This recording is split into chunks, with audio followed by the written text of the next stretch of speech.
Hey, everybody. Welcome to another edition of Coaching from the Couch. This is your Washington Commanders update. And I'm your host, Candi Waller, joined here with Wole from all of the things Washington Yeah, Commanders. He's been doing Washington Commander shows all day. I have. You've He seen really my face has. everywhere. I really have. Yep. And we're doing the game recap because I'm going to be traveling on Monday, everybody. So Yeah. this is fresh off the game. I know we are late doing this live recap show, live Bowie television recording nonetheless. So I said, hey, I can't do it Monday. So that means we got to make it happen on Sunday after the game. I know we are a little late. That is on me coming from Coming Northwest from the game? You're Stadium. coming I'm from the coming game? Yeah. from the game. Yeah. So, and as much as I had to be like, all right, I'm going to be on my way, I'm coming, I still wasn't necessarily on time. So, Are you okay? yes, Look again, well, look where you're coming from. You're coming straight yes, from I that. am You're coming, coming from that madness. You I gotta am give yourself some definitely grace. You gotta give coming yourself some grace. from the madness Yeah. for sure. So, all right, but all the same rules apply, everybody. Like I said, no Monday show. This is the Monday show, but on Mm-hmm. Sunday. So we're gonna go ahead and get right on into it.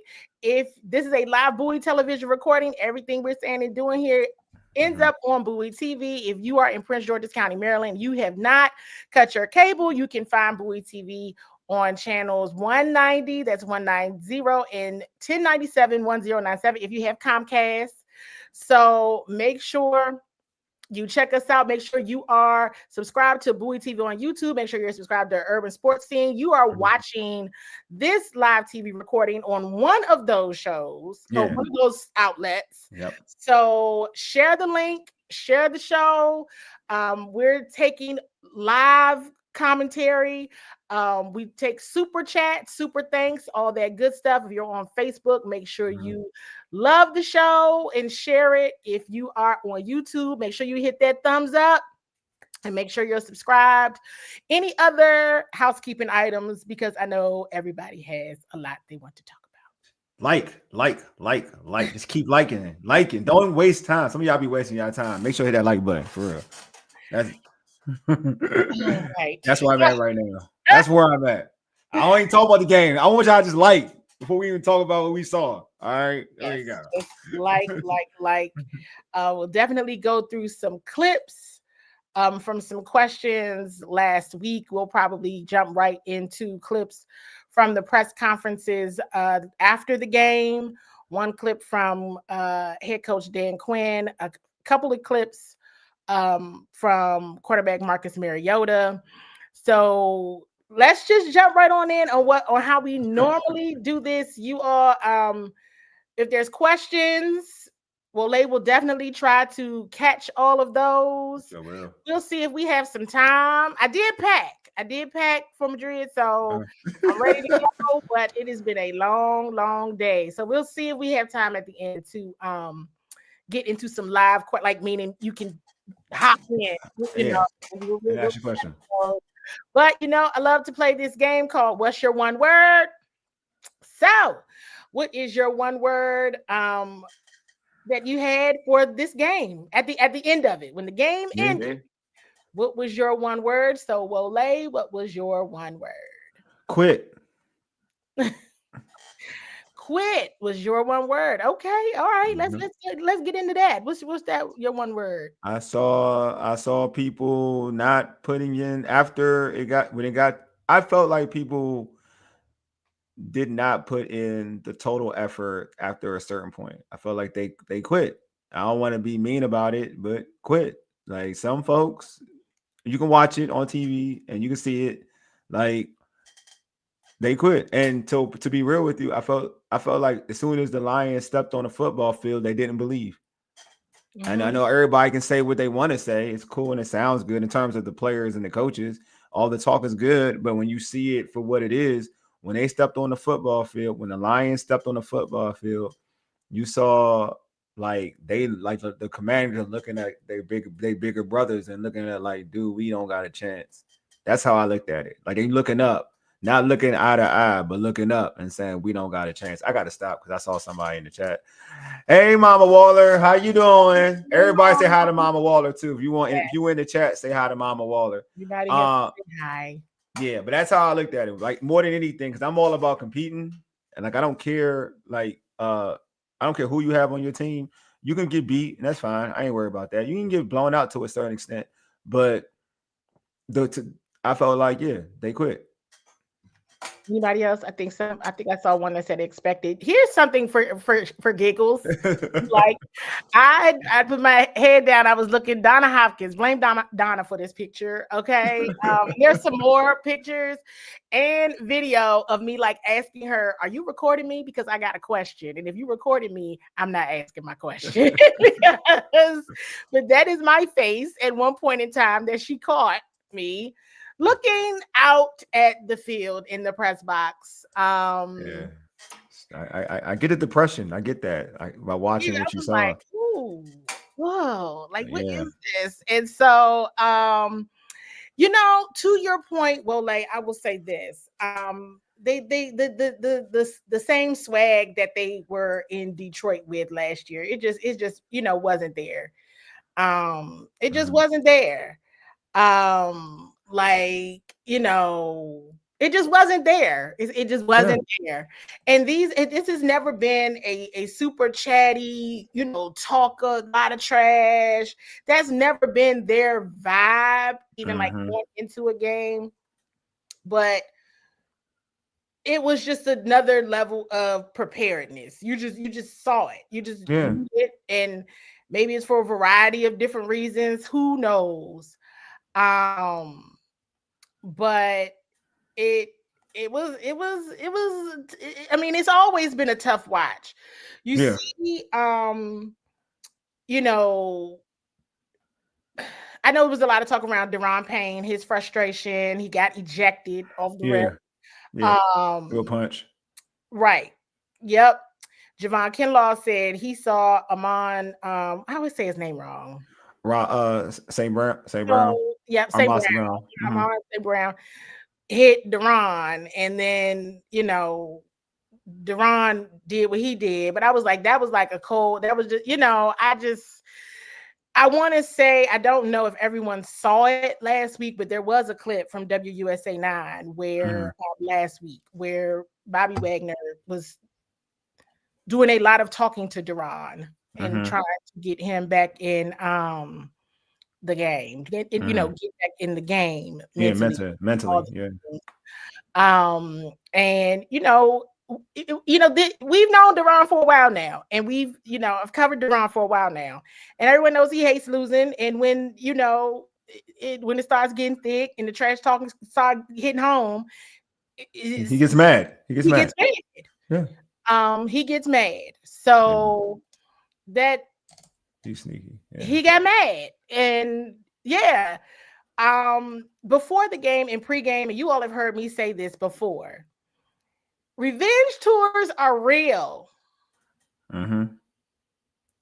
You went into the number 1 seed's house in the divisional round and beat them. Yeah.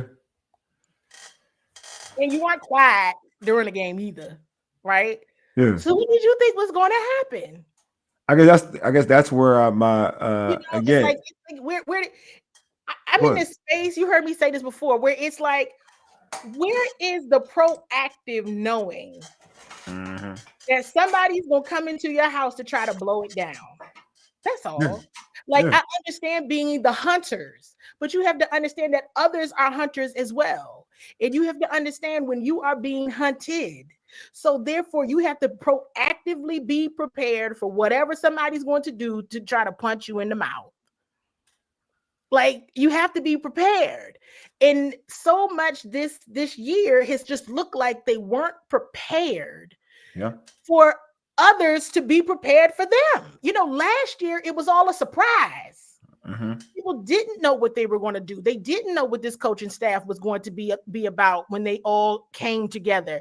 They didn't know these players. Some of them they had completely written off. They didn't know what to expect.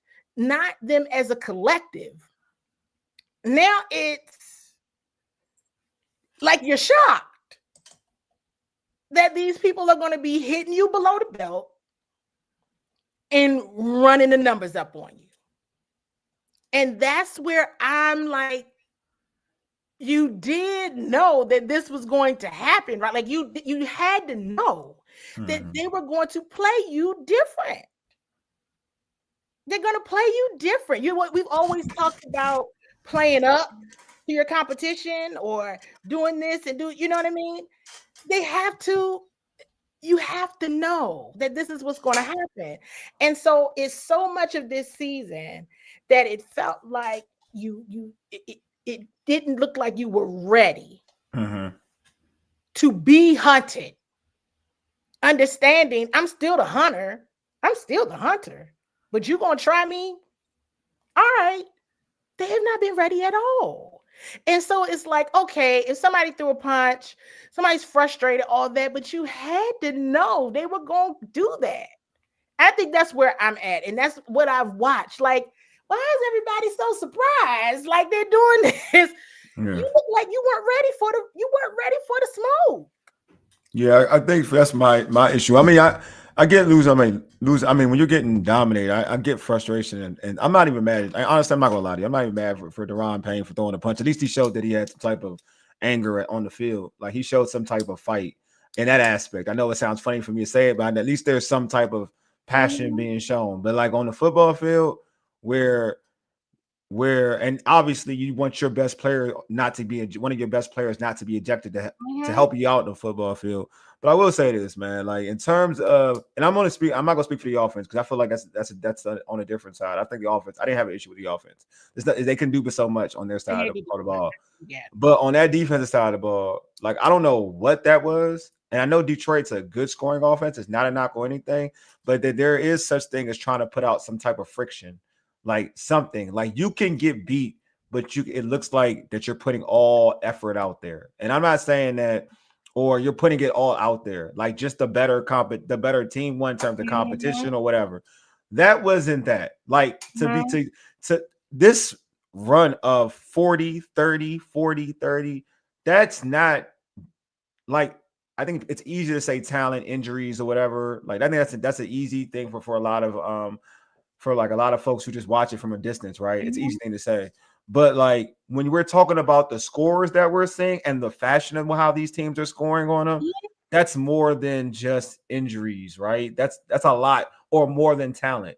That's coach. That's an environment. That's more of an environment thing. It goes back to what you asked Coach about, you know, the mottos, the mantras, or the mantras, like, are they still doing it? Do they still believe it? Do they still believe in the brotherhood? I think all that has to come in question when you having this run of bad play. And I'm not going to, I'll be real, like on one side of football, this run of bad play isn't matching up with like the mantra that we heard from last year and we heard earlier this season.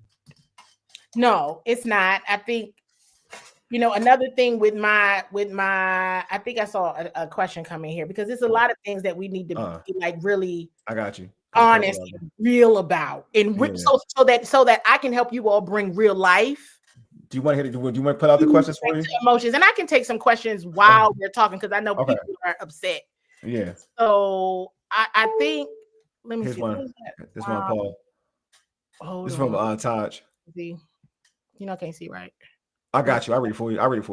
Question: ignoring the cliche and the rhetoric, what are the realistic goals that you would like to see for the rest of the season?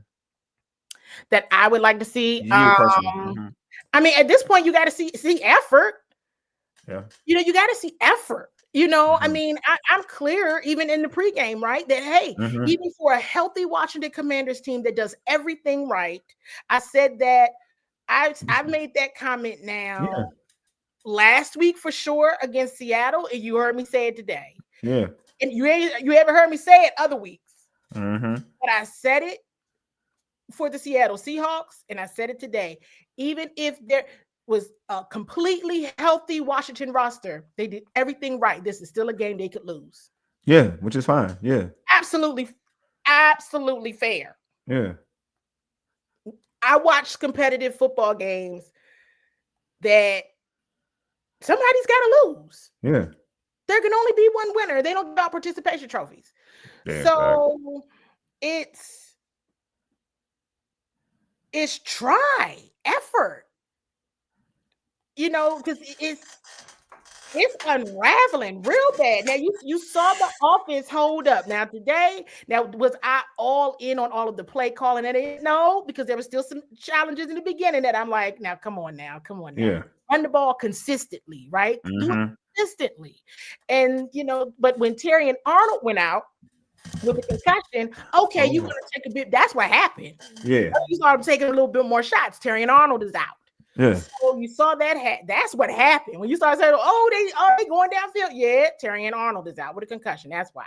So you saw them make those moves, and that's great. And the offense can only do but so much. Seriously, they digging way deep. But I would have liked to see them have run the ball more consistently. Now on defense, there's something going on there. That's just There's something going on. And that was very clear today. Songbird B, reason. He's giving you flowers. Said, girl to girl, Candi, you look beautiful tonight. Songbird thank you. Said that. Hello, hi. Songbird B. Gotta make sure folks get their flowers. Thank you. Gotta make sure. That's that game day beat, child. You got Paul. Game day beat, girl. Got to get that game day beat. I try to do my own beat, but it's like my own beat. I just be like, oh, this is Candi cute beat, I love it. I love it. Game day beat. I come in there different. I love it. Because they losing don't mean I'm not winning. All right. They facts. Come in there and I got a straw. My mother is probably like, what is wrong with my daughter? She got a straw in her hand. Oh my God, that's hilarious. Hey, Paul. Earlier today in the pregame, I just knew they were going to lose it, so I kind of gave way a little bit. All right, got a question. I'm gonna Paul. I got you off to another world. I'm gonna get you too. Paul his question is, Candi, I have to ask this: if we lose to the Dolphins in the same fashion as Dan 2 and done, there is a precedent with him. There's a precedent with him. No. Dan Quinn. Yeah, Dan Quinn. He's talking about Dan. I think okay, let's go ahead and let's make this very, very clear, you all. Yeah, go ahead for it. Players across the league love Dan Quinn. What I know in terms of what the thought is on the outside, but inside the league is the injuries. People are like, Jaden and Terry ain't playing. They like, Jaden and Terry ain't playing. That's what, No, I got you outside, yeah. Right. And they're players. So players are going to look at it completely different. They're going to see other things that we don't see. They're going to look at it from a completely different, they're going to look at it differently than everybody. Yes, that is true. Right. So players are like, oh, what you think you're going to do without your starting quarterback and your number one receiver? Yeah, but how they asking about the defense though? What they saying? What you gonna do? But see, they haven't said to me. Yeah, they haven't said anything. But this hasn't changed anybody's viewpoint on wanting to come to Washington. Let me be so super duper clear. This has not changed anybody's viewpoint on wanting to come to Washington. You all, it has not changed anybody's view on wanting to play for Dan Quinn. Love it. It has not changed anybody's opinion on wanting to play with Jaden Daniels. Okay, so I hope everybody is using their clues, being very clear on that with me. This doesn't, because culture is culture from a head coach perspective, and what Dan Quinn does and how he makes people feel and how they are and what he does. You really don't find that in head coaches in any sport, honestly. Okay, so I want that to be very clear when I'm talking about head coach Jaden Daniels, what people say, and just how the organization is. The bad rap that the Washington team and franchise had pre-Josh Harris era, that is gone. That's gone right now. It is not that's a bad place to play. Oh, don't nobody want to play there. No. They're looking at it and they like, man, they down. They losing bodies every game. That's how players are gonna look at it. What you want them to do? They from the practice squad. What you want them to do? You know, that's how they're looking at it. So Mm. it is a very different mentality. Dan Quinn is not on the hook. Not right. Are we off to another world? Says, what is the word on Tommy Donatel in the locker room? Tommy Donatel. We actually had a scrum with him on Oh, Friday. okay, okay. The media did. And I mean, it's nothing right now because you got to figure and again, there's some areas where injuries can get you a little bit off the hook. Mm-hmm. Now, where it may not is perhaps the play of Mikey Samerstill or somebody like that. Mm. Right? Because if you know a player, this is my speculation. Mm-hmm. What I'm saying here. If you know a player played better in another position when you use them, how many weeks do you have to go with trying to do the same thing when you're like this? And they were still doing it this week. Yes, it was. Which is bothering me. Yes, they still did it this week. Even with Marshawn out, they still did it. They still did it. And so that's where the question may become, okay, wait, where's the shift? Where's the change? We're going to do things different because this isn't working. Mm-hmm. Do you feel like? Did you see the? I'm gonna ask you a question. I'm curious about this. Did you see like the tweet or social media thing that was going around with Mikey and his? I think his girl responded to something about Mikey's play, and he was like, and his girl was like, "It's the system. It ain't Mikey." I have not. That's it. It's out there. And I was like, I don't know if he was being punished for it. To be honest with you, I was curious about because that didn't make any sense. The reason why I say that. What was the date on that? It was recent. It was recent. It was recent. It was recent. It was like I'm not gonna find it. Paul sent it to me initially. I'll find it. I'll send it to you. But it's recent. Tell me the date. All right. Once I find it, I'll send it to you. Here you go. Timothy Candi always looks good. Look at Timothy. Thank you. Yeah, I'm trying to bring some zest, some joy. You're bringing some joy because I ain't gonna lie. I was annoyed. I'm not in a joyful mood. Scott said this team needs a serious injection of young talent. Well, the draft is coming after in the off season, so we'll see. I'm gonna have a lot to say about that. My thoughts. To your point, this is what Candi said this about Kinlaw. Said St. Brown threw the first punch to Payne when no one saw it. Did you see the punch? Did they replay it? Did you see it? I saw Duran's. But you ain't see St. Brown. You ain't see St. Brown's punch. No. I didn't. I saw Duran's. But I didn't see it. Nah, he didn't get kicked out. Yeah, nah. Mikey didn't get kicked on the outside. Mikey wasn't on the outside. Wasn't he on the outside? Coach. He was on the inside. Jonathan Jones was on the outside. No, Jonathan Jones was on the outside. Mikey got beat. Mikey didn't play, but he got beat by St. Brown on the inside. But that's the touchdown I remember. What do you think? Only bright spot? Yeah, okay. Yeah, okay. Only bright spot today. Burks did look good. Burks looked good. Mm-hmm. Traylon looked good. But go ahead, Kenny. No shade there. I like Traylon. I like Traylon a lot, actually. I like him a lot. I like him a lot. Hey, just everybody chill, Who else he's gonna throw it to? Who else? I'm just telling I personally think he's gonna be all right. I like him. I ain't gonna lie to you. No shade on anybody. I like him better than the chosen one. I know that. I like him better than the chosen one. I will say Robbie Chosen should have got a few PIs. There's some PIs out there. That one had PI. And I'm like, where is the respect? Yeah, the chosen one should have had at least one PI. I saw that one. At least one. Yeah, she had one. Good grief. But yeah, you can. Yeah, if you want to show clips, those are. I think we're good for. Okay, so we're good right now for questions. Yeah, we will go ahead and just dive right on into some of the clips.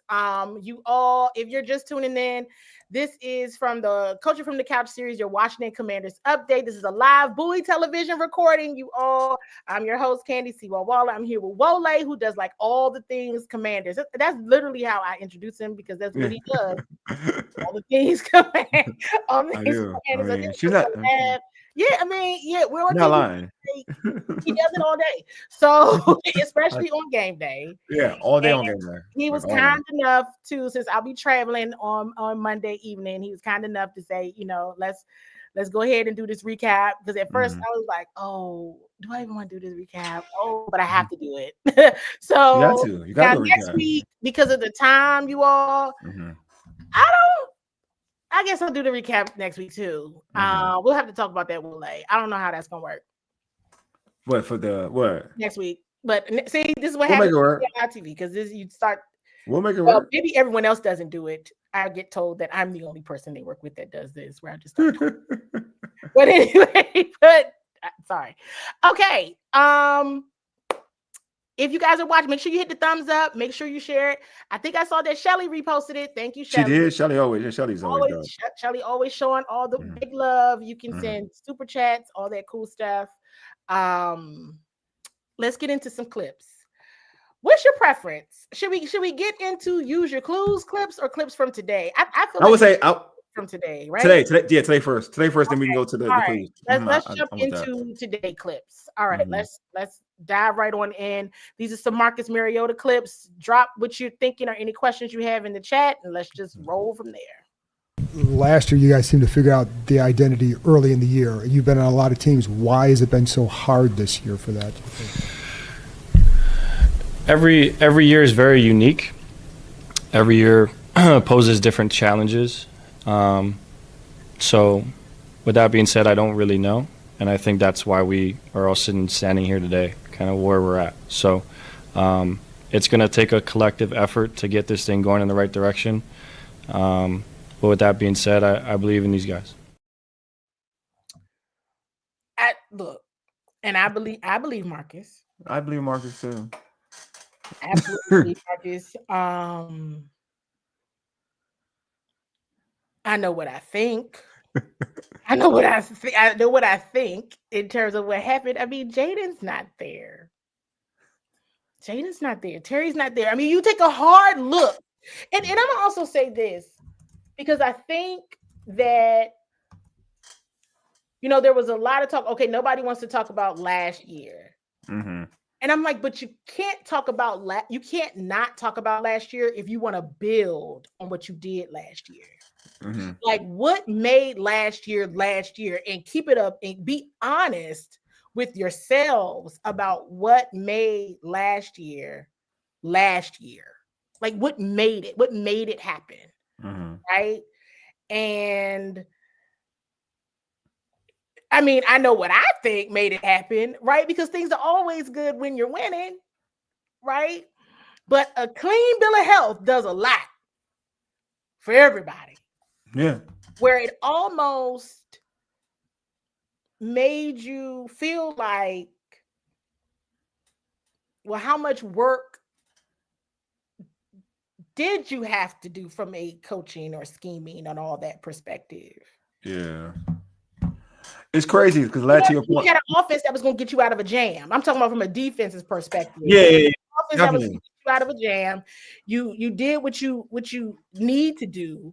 I agree with these because, and I think I see a question here that I think you need to acknowledge about any changes within the medical staff. Yeah. Something like what? There was a lot done to enhance the medical, the athletic trainers, and all of that. What is that now? Is it still in place? Is everyone still there? Everyone's still doing the same thing? Because that's a good question. Now, I don't know if it's a question for Coach Quinn. I don't think it's maybe not a question for him. But I don't know either. But it's something to definitely look into because of the soft tissue injuries. I mean, this is like every game. This is like every game now, and so it's something to be, to consider for certain about, well, if you built on that, what went well and what is different this year? Okay, if it is injuries, everybody knows football is a brutal sport. Got it, understood, good. But if there was a particular regimen, or I don't want to call it a system, but just a process or regimen that players use or didn't use for recovery, right? Like, are they stretching enough? Are they in recovery long enough? Or, whatever they eat? I don't know. But it's like, when you get to a certain number of injuries, it's like, okay, everybody, what's happening? What's happening? Mm-hmm. But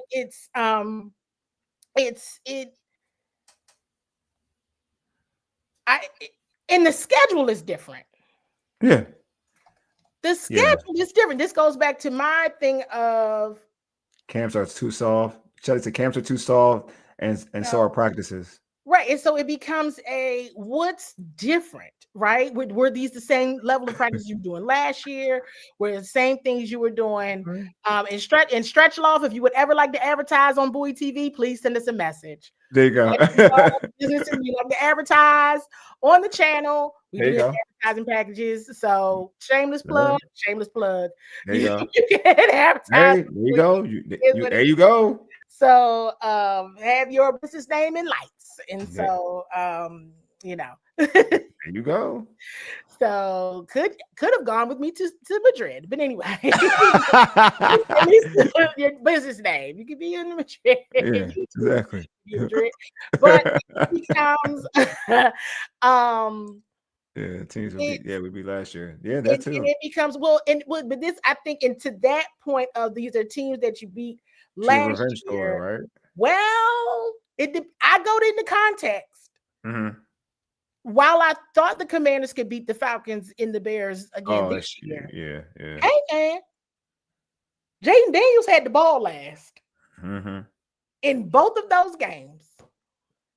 Those games were not easily won. Yeah. And I have always said, Wole, you've heard me say this so many times off the record. Some of those games last year, it gives people a false sense. Yeah, some were lucky. Of the state of the team. Some were lucky. A false sense of it because you just walked away with the win, but it didn't look good.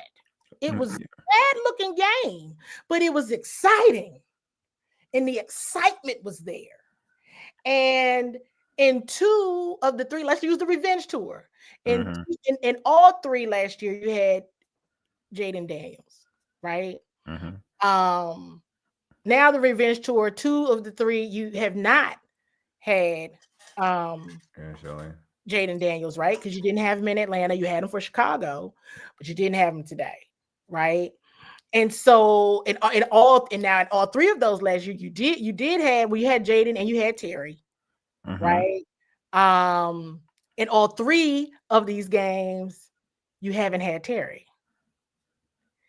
And I've gone up and down about the, with how things happen in the summertime. But the reality is Jaden Daniels last year, Terry McLaurin.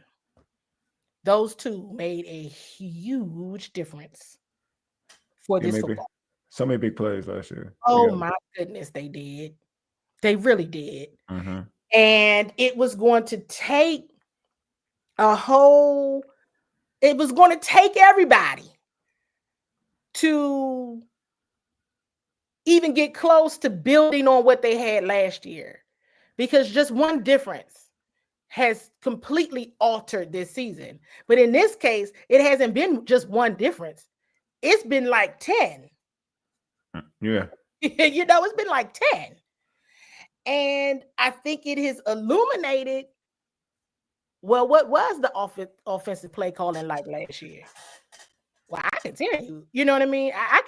And what I believe, it was a lot of comfortability and familiarity between Jaden and Cliff and his receivers and his teammates, that they just haven't had that time on task to have that. And then defensively, I'm going to say what I've been saying. It was like this. It's getting worse now, because every game it's worse now. It is worse now. Every game it does get worse, but it was very similar to this. But you had an offense that was going to score in the very next drive. This is true. It was going to score, and they just don't have that this year, unfortunately. I like this question from Shelly. She says, so we talk about coaches and players. When do we talk about Adam Peters? Well, this is something that I said back during the summer when after my preseason, I think Wole, you asked me, it was on several shows, which was what's your What's your overall take? And I said, I sure hope nobody gets hurt. Yeah.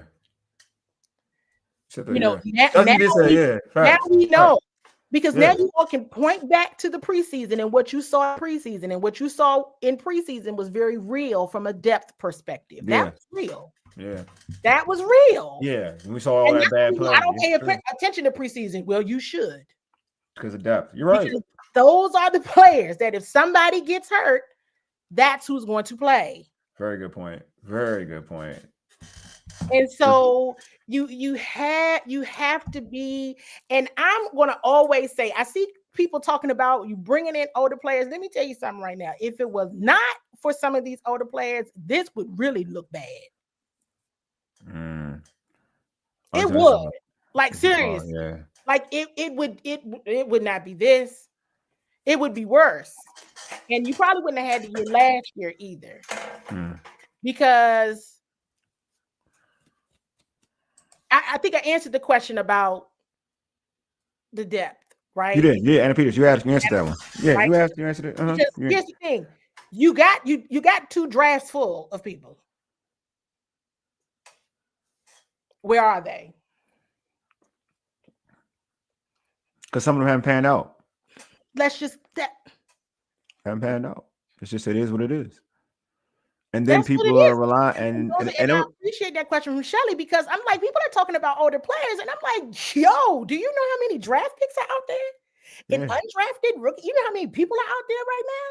They outnumber the older players by quite a bit. Yeah. And then you got guys who you are hoping to take the jump, and they haven't. Because that was one of my other things, was I need to see what the second year rookies are going to do. Yeah. And that was drafted and undrafted. Yep. I would even say, to be honest with you, because I know it's harder, undrafted players it's harder for them to kind of put a dent on the squad. Even late round. That's why I don't really get into people like Kane Madrano and folks like that. Those type of players typically in the NFL are usually special teamers, to be real with you. Yep. So it's not a knock on him. If he does it, he's a hell of a story, right? That's how you look at late round picks. Even that's what makes Bill's story so thorough, because typically those players aren't slotted in to be your starting running back, right? They're not really slotted that way. But when you're looking at and I like these are some of these players I actually like, so you can tell I'm not being biased or anything. I'm being real. Jerzon hasn't been the guy that I thought he would be in the league so far. You're talking about Ben Sinnott. I like Ben Sinnott in Kansas State. He hasn't turned out to be the one I thought he would be. I said, oh wow, look, Ben Sinnott. Yeah, a touchdown. Yeah, touchdown. Yeah, exactly. But he's not the player that people wanted him to be off the rip. And these are guys that Adam Peters selected pretty early, where you can probably get it. If you go back, we can all play armchair quarterback, but still, it is what it is. If you go back and you can say, I would have picked. There are players in the draft that are better than those players that picked earlier than him. I mean, picked after him. Was picked after him, and they chose him over those individuals. Or if you, and this is going, it is what it is. I'm gonna be real. Even Connerly, first pick over, your first round pick. There are, when you look outside of that, and you're gonna see other better players that even at positions that you need are better players than him that you didn't draft. So it goes to what your point about it's not, and I've said this consistently, so it's not shade on Connerly.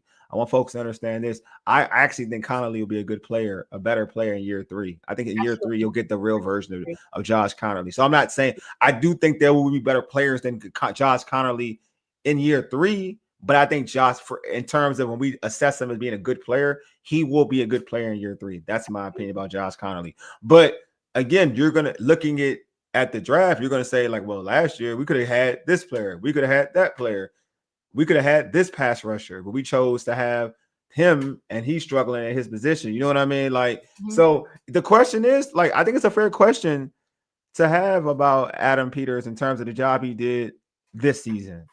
Well, I'm gonna tell you, and this was something that flew well under the radar when people want to keep hollering about the young guys. Yeah. Dominique Hampton got released after the first preseason game. I said it then. I said, so is anybody going to talk about this? Because Dominique has not been picked up, you all. I know. And I'm gonna catch up on that too. I would say this. Yeah, please do. I'm gonna say this. I watched Hampton in college. I'm seeing this is what's so funny. When folks were trying to say that he was gonna have this particular role, I was like, no, he ain't. He ain't that good. I'm not to be mean, but I said that. Like, that's why I was surprised, like, because he played safety in college. And Adam Peters, and I know that Dan Quinn wanted to move him to a linebacker. And I was like, I always say they wanted to try. Yeah. My assumption was they wanted him to be like Cam Chancellor. That was my assumption. He wasn't even close. Like I was like, I remember saying that. And I remember saying this. I remember using Cam Chancellor because that was the only thing I could like. Yeah, but I remember even saying this. Like, I was like, when they were moving, and this is no whatever, but I was like, he's not even better than Jamin Davis. I remember even saying to myself, he's not even like he on this team. He's not even better than Jamin Davis. Like, I literally, like, I'm a Michigan fan. I even watched the national championship game with him, and I was like, this dude ain't good. Like, he ain't good. He can't cover. I remember like he can't cover. Like, he can hit, but it ain't like for a linebacker or anything special. So again, like, to your point again, flew under the radar. Yeah, everybody said use your clue. Yeah. But to your point again, there are questions about, like, we could talk about this, that, and the other. Talking about coaches and players, but I do agree that, you know, some of the decisions. And I like Adam Peters. I think he's done a good job in the grand scheme of things, right? They'll turn, but I think it's fair to question some of the moves that he has made. I think it's fair. Absolutely. Yeah. I think it's fair. And that was the first time I said, okay, I know nobody's talking about this. Use your clues. You just released one of your draft picks from your first draft, and he is still not in week 10. Picked up to my knowledge. He's not been picked up. And I wouldn't be surprised. And to be real with you, we're talking about younger guys and somebody who's young, but nobody else picked him up. People been dropping like flies all around, and they got practice squads, man. Yes. Anybody can pick up someone to practice squad. So I agree. Candi, I agree. That's something, you know what I mean? And so it becomes they're not just throwing in the towel and be like, all right, just put it all in the practice squad, just put everybody in there. Yeah. There's way more younger guys. I want people to understand and know the roster well enough to know there's way more younger guys that are taking these snaps overall than older. The older people are on the roster, yes. Yes. Not, you know what I mean? They're not getting that burn like everybody thinks. You know what I mean? Todd got a question for you too, though. And then I'm sure if you want to play a clip too, I'm sure you probably want to. He said, so are we picking the wrong rookies, or are they misused or not developed like Mikey? I think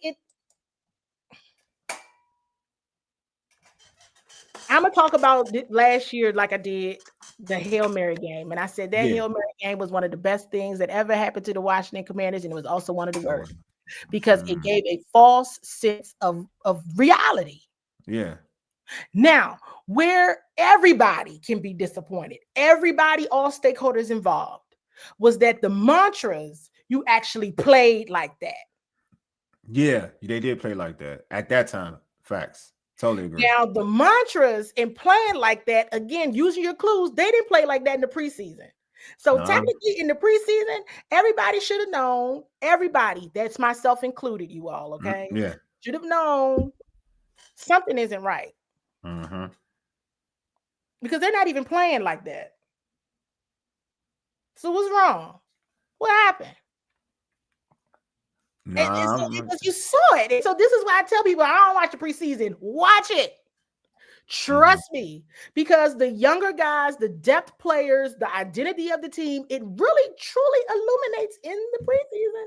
And you don't have to even win a game. But you can see things. Hey, I was at the New England joint practice, right? Yeah. I was at the New England. What was one of the things that I told you all? I said the New England Patriots are going to be good. Yeah, you did say that. Yeah, you said it. You asked me about Drake May. I said he's gonna be just fine. With you did tell me. You told me that. Yeah. Travion Henderson, he did something. They got themselves a banger with that draft pick. Yeah. Everything that we see right now were things that illuminated itself in preseason. That's why I encourage people, watch the preseason. You're going to hear these names again. You're going to hear them. You're going to see them. Trust me on this. And that's what I said it. I said Mhm. they're going to have the season that the Washington Commanders had last year. They are having it right now. Yeah, and they're having it too. Eerily similar to They're what having it too. happened last year. I said Coach Vrabel is the right thing for them. So you see these things. You're But right. I also saw there was no depth. Yeah. So Yeah. it was like with the command, like here we go. We saw that preseason game. We saw it like I that was first. saying it every day. Yeah. You guys, everybody, Yeah. hey, does anybody else want to ring this along with me or no? You know what's so crazy about that though, Candy? When you say that, because I remember doing the stream. It's funny because you say that because that was my concern too, right? Because people were like, "Why were you?" Because they were mad. They were questioning why was I concerned about like that preseason game, and I was like, I think it's concerning because like y'all acting like everybody because it's football. People get hurt all the time. People go down. This just shows me. There's two things that it showed me. To be real with you, one, like you said, a lack of depth, but also when you're cultivating an environment. I'm a big believer in this. Like, I don't even care your bench players. Like, your bench players got to play to a certain level. Like, not, and these are these dudes who may not make your team. They got to play to a certain level in terms of competition and competing.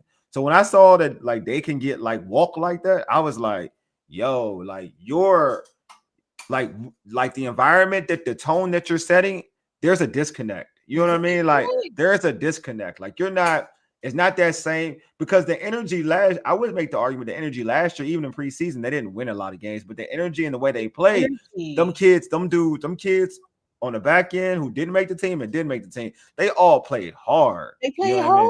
They all played hard. Cases for themselves. It was like, oh, look at this, look at that. We were like, oh, look at Tyler Owens flashed over there. Yeah, who are now on this team, but you got guys who, but you get it. For sure. And so it's like you saw it. Yeah. You knew. And then it's like, well, who you want me to put in? Because they still look like this, which is still a problem. It's still an issue. But then that becomes I'm gonna tell you what I also realized. I realized just how good Jaden Daniels was last year. Just how I don't even know if he could have saved the way this defense looks now. I don't even know. Not like this. Yeah. I mean, I'm gonna tell, but here's the other thing. I don't think they play like this if he's there. Maybe not. I don't know. This defense is so bad. Scheme is still the same. Missed tackles was an issue last year, but by this time, it's week 10. They got better. Things got better. Yeah. It wasn't much. They got better. You know what I'm saying? Because you got to remember, even I will never forget the New Orleans Saints game. It was freezing in that press box. I couldn't really see. I got irritated about something. And I went and I sat by myself in the press box. And the Washington Commanders almost lost that football game. I don't know if y'all remember that Saints game. Oh, they almost lost the game. Yeah, almost lost the game. Yeah. They ain't look good either. They ain't look good in that game. After they started fast and then they ended it off real slow. Rattler almost like beat them. They went for 2, right? To try to win the game. They went for 2 to try to win the game, and it just spoiled on them. You know what I mean? Barely too. He could have caught that too. Because he was there. Caught it and just did. Yeah. So that's another game that still flies under the radar. Why? Because they won. And see, I'm the kind of person that this goes back. The refs were ridiculous. They were bad in that game. No, she's right. Shelly's right. They were bad in that game. They were bad.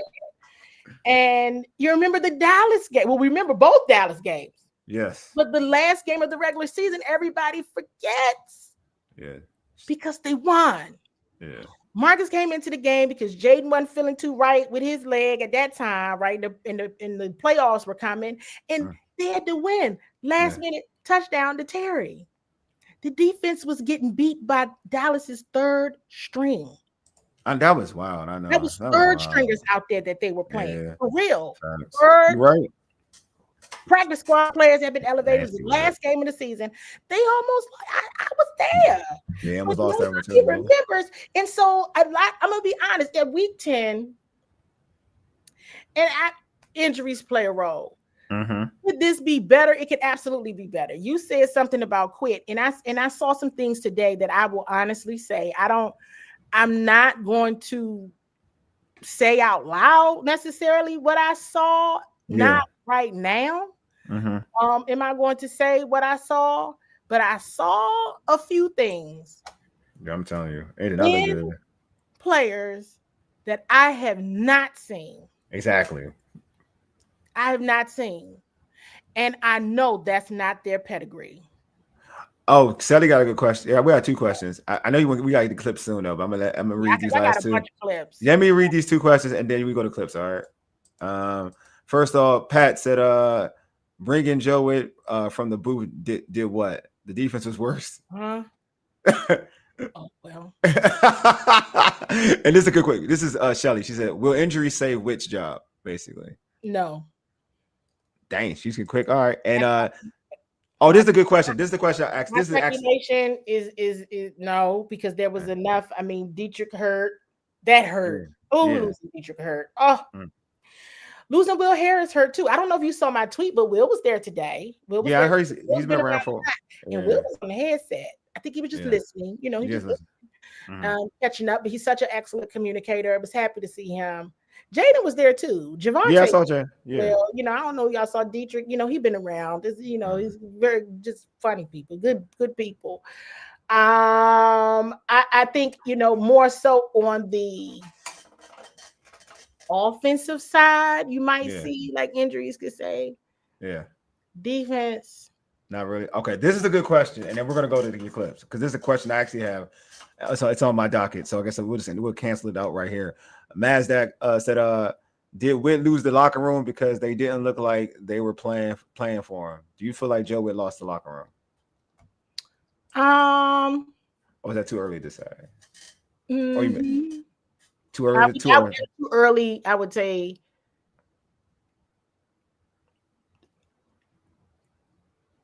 If you and I see the next question about what you mean. You saw things out of guys you didn't see before. I'm not. She may want to dive into it. Right. I'm not going to say. But I'm talking about watching the game, and then to Mazdak and Ellison's both questions. I'm going to try to answer both of your questions. Yeah, go for it. In my answer. Yeah, go for it. I saw the highest level of regression today. Based on lack of effort. There you go. All right. I saw lack of effort. I saw things in individuals that I know them, and that's not who they are. I think y'all can get out of that once you need to get out of it. That ain't even how you roll. Yeah, there you go. I don't know what that was. Yeah. But hey, if somebody running past me, remember I made that joke about I wouldn't want to tackle Debo Samuel. Like exactly. Yeah. That's kind of what it started to look like. Hey, I ain't did that. That's somebody else's job. Ellison got you. He got it. Ellison got it. That's good. I'm glad he got it. There you go. Yeah, I think you answered that question. I think you answered that question. You use your clues on who you saw that in, but I saw it in some people that I know very well. You answered that question pretty well. Like I must say, every time, every team has injuries, but your scheme should have players in the same spot, no matter who's on the field. Problems, the defense is not good for 2 years. It has been bad, pretty much. Paul said, "Good job, Candi. We get it because they are listening."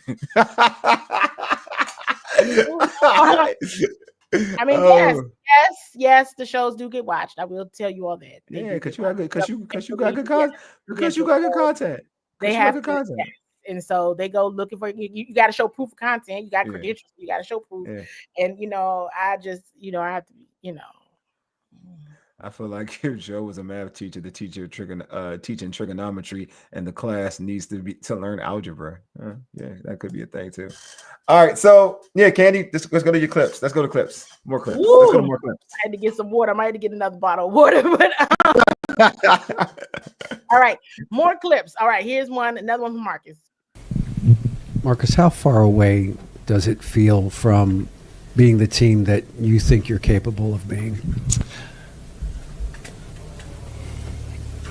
Yeah, it's a great question. I don't feel real close.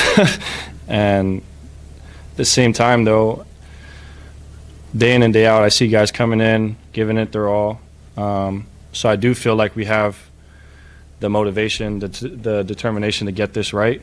But we're running out of games and we're running out of time. So there has to be a sense of urgency, which I do believe there is in the locker room, and we'll figure it out. You out of town, my guy. Yeah, clock was ticking. They were talking about that at the camp. I know. I mean, it's gone. So I mean, you know, I don't listen. I told you all my threshold. I've been saying it. My threshold on defense was week 4 against the Atlanta Falcons. That was my line of nope. Somebody's got to be meeting and talking through this thing, because whoa. Now for the offense, I still gave them a little bit of leeway, but for me, offense, that was week 7 in Dallas. You know, so basically it's like every week I'm like, here we go, here we go. Oh, my mom said, okay, yeah. Good night. Good night with my mom. And so, well, let me keep doing this with the clips. Let's keep doing clips. Keep going. Yeah, keep going clips. I'm done with the questions. How surprised are you that we're sitting here and you're after 10 games that you're still saying you still have to figure out who you guys are and what you want to be? Yeah, I mean, I don't think we should shy away from that. I think that's the truth. And I think that's transparency. And at the end of the day, in order to get things going in the right direction, you have to be transparent. You have to be honest. And I don't think we are who we think we are. So with that being said, it's a quick turnaround. It's a trip to Europe. It's an opportunity for us to kind of dive in together. You know, I believe in this brotherhood. I believe in the guys in the locker room. But like I said, there's got to be a sense of urgency, and I think our guys feel that. So yeah, let's stop there. We don't think we are, you know, we're not basically who we think we are. Yeah. And my thing is, well, why did it take till week 10 to figure that out?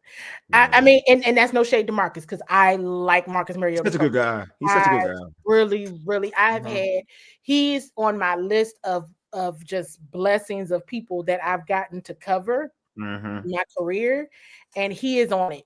Like, he is amazing. So my comment is absolutely no Seems shade. like a real genuine dude. He's been a wow.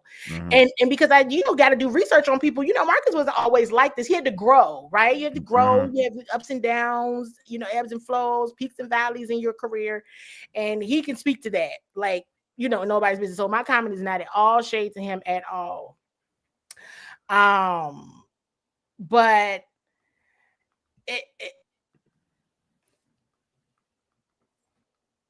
I feel like, and I've been feeling like this since week 4, it's like, is everybody getting the right feedback that they need to be better? Or is it one of these situations where it's like, you know what, they'll figure it out. They're going to figure it out. They're going to figure it out. Yeah, Shelly said, I'm glad Marcus said it. Yeah. You know, because I told you this week 4. I really said this week 4 in September. Way before November, to have these kind of conversations or that realization, not saying, hey, you know, but just still, you know, hey, I don't think this is who we are. So what does that look like from a corrective action standpoint? What is that? We'll get into that a bit more based on, you know, like some of the questions I had last week. But let's get into another one of Marcus's clips. Okay. Marcus, we saw on the field some of the frustration started to boil over with Duran, Javon. How do you guys keep that from, you know, fracturing the locker room? I know you guys have preached a brotherhood, but when frustrations reach a certain point, how do you guys keep everybody together? Well, you said it's the brotherhood, right? And as much as we talk about it, the accountability is there, because when you are day in and day out with these guys, you have to be able to look them in the face and say, okay, I'm doing what I'm supposed to be doing.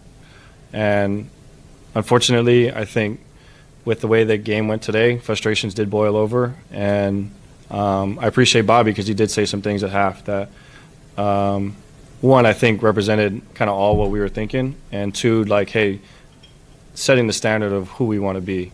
So I have no doubt in my mind that we have the group here to get this thing right, and it's going to take some time, but we got to figure it out soon. So let me tell y'all something, and this is why it's so important to have a very this is complex, right? It's complex, and you do one thing, you know, and this is why when people say, well, you do this with the young guys, do this, okay, but does your result change? Right? Does your result change? Because you can't tell people who do this for a living to just go out there and quit, even though, you know, it might look like that's what's happening. But like, I'm gonna get on my Bobby Wagner soapbox for a moment, because I've watched members of the fan base drag this man all season long. Everybody loved Bobby Wagner just last year. Everybody loved Bobby last year. That's a fact. They did. This is true. I want that. That's what amazes me. But go ahead. I agree with you. Where you're going with that one. And he displayed the same kind of speed last year too. He didn't get slower. He was that's what it was last year too. Okay. Love Bobby Wagner. When what was it, like the first signing, re-sign? Oh gosh, everybody was there. Everybody was Bobby Wagner. Yeah. Bobby Wagner. You know, Bobby Wagner. You know, They were though. This is no real talk. They were though. A lot of people were. No, I agree. I agree with that. Everyone was excited. They weren't like, yeah, this is true. What he single-handedly does, for each and every single player in that locker room, literally each and every single player in that locker room, including your favorites, Jaden Daniels and Terry McLaurin. Yeah. A lot of the reason why Terry is still here, I would almost say probably the majority of the reason why Terry is here is because of Bobby Wagner. And you heard Marcus, even not like that wasn't necessarily Nikki's question, but he said, I appreciate Bobby because he, you know. And while it, you know, may not have necessarily equaled into a change in behavior on the field, because there's clearly something going on. Yeah, it's clearly something.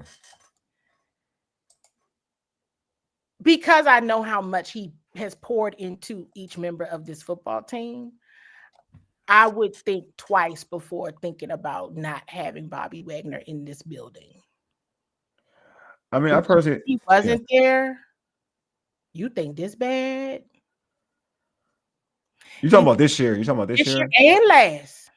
Oh, like these two. Oh, you're talking about okay. No, I agree with that. Yeah. I'm not arguing. I'm talking about in the future. I don't know. That's what I'm saying. Even in the future, whatever the case may be, like there's levels to this, right? There's levels to just, you know, play and all the things that these guys need to be great, to be ready to take the snap. I'm talking about the young guys. No, I agree with you, Candi. I agree. I know what you're saying. You know what I mean? Yeah, I know exactly what you're saying. And when Marcus unsolicited brought him up, because Marcus is a veteran and he's a lead on the team that people look up to. And he didn't have to bring him up either. He didn't have to bring him up. But let me also say this. What does concern me is I've often observed where a Bobby or a Marcus or a Zach did some more of that hands-on coaching that resonated more with the younger players. Maybe with the veterans as well. Then the coaches, are you trying to say? You all can take that comment and keep it in your Use Your Clues notebook. Gotcha. Okay, I got you now. Okay, gotcha. All right. So Yeah. that's why I don't really take Bobby Wagner slander on any. Like I don't take Marcus Mariota slander too well, or Zach. I don't mind admitting it. You know, I mean, because they were the same people last year. This is not a decline in performance. Mm-hmm. It's really not. So it's like, so I'm like, well, what's the problem? You don't think Zach? I mean, I like you know, everybody knows I'm very pro Zach, but I kind of would think that I think Zach, there's a slight decline in Zach. I think that, And I am a Zach.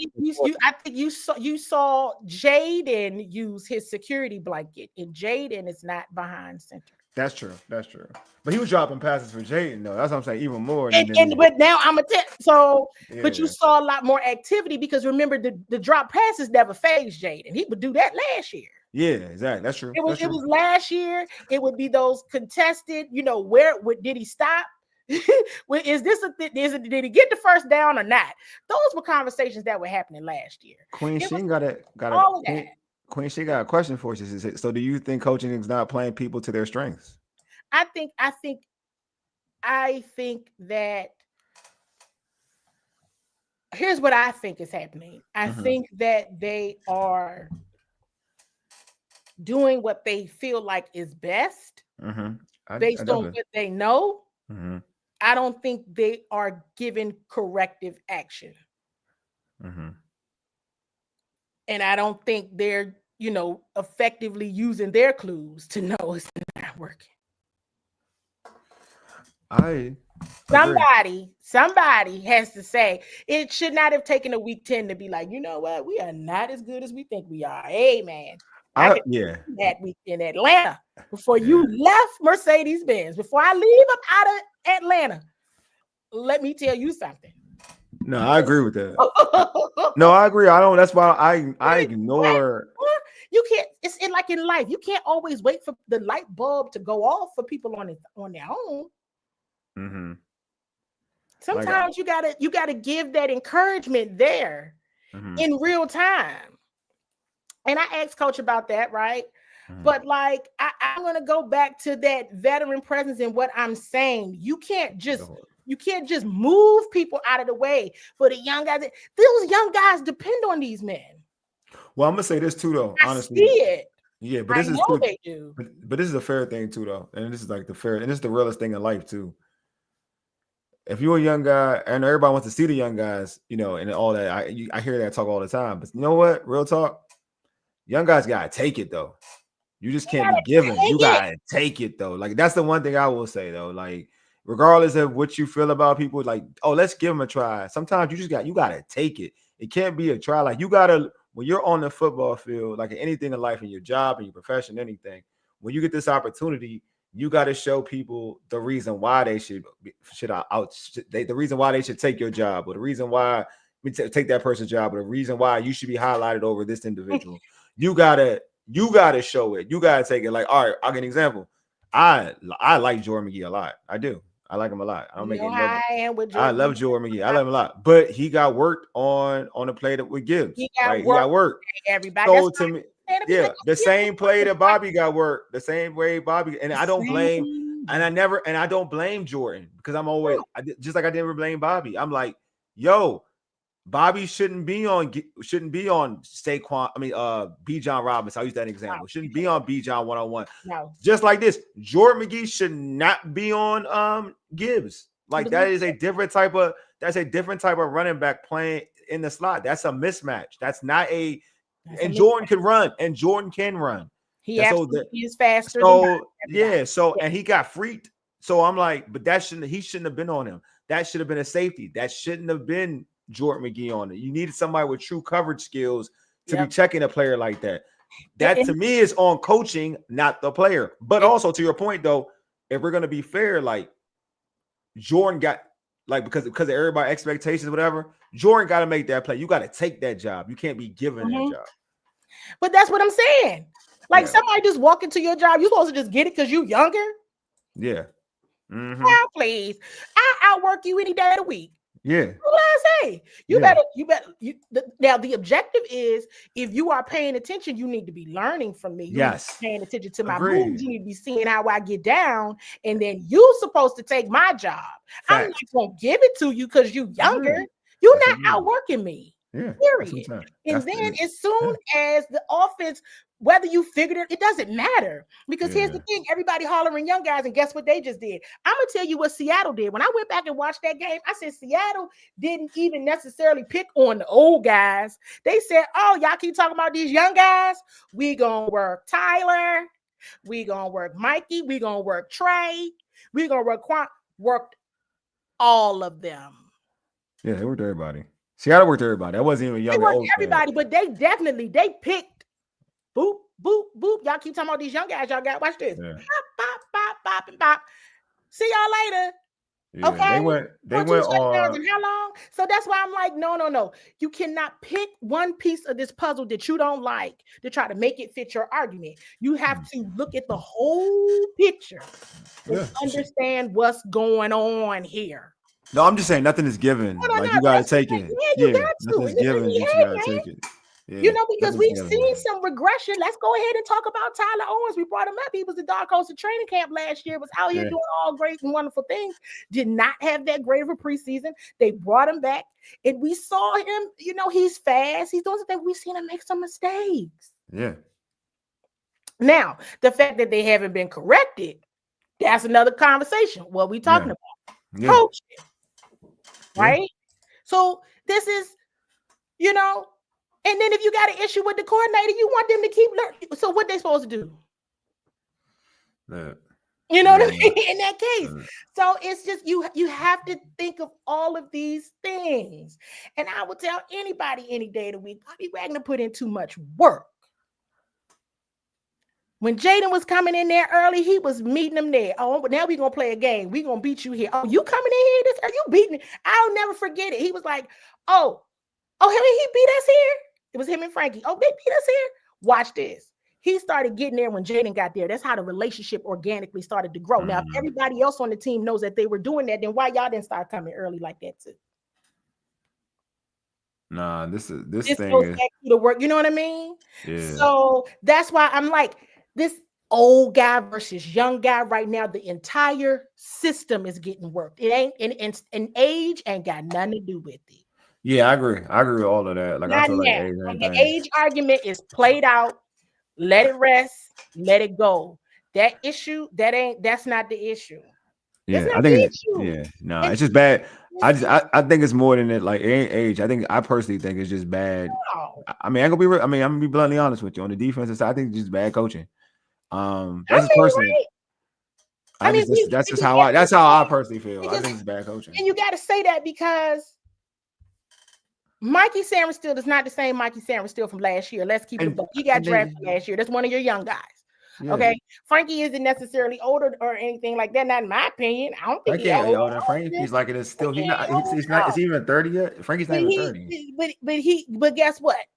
He don't look like he did last year. I'm not talking about some of the veterans who do look like they did last year. That's why I'm like winning masked so much last year, including that these players look just like this last year, except for the ones I'm naming now. Mikey, Frankie, them didn't look like that.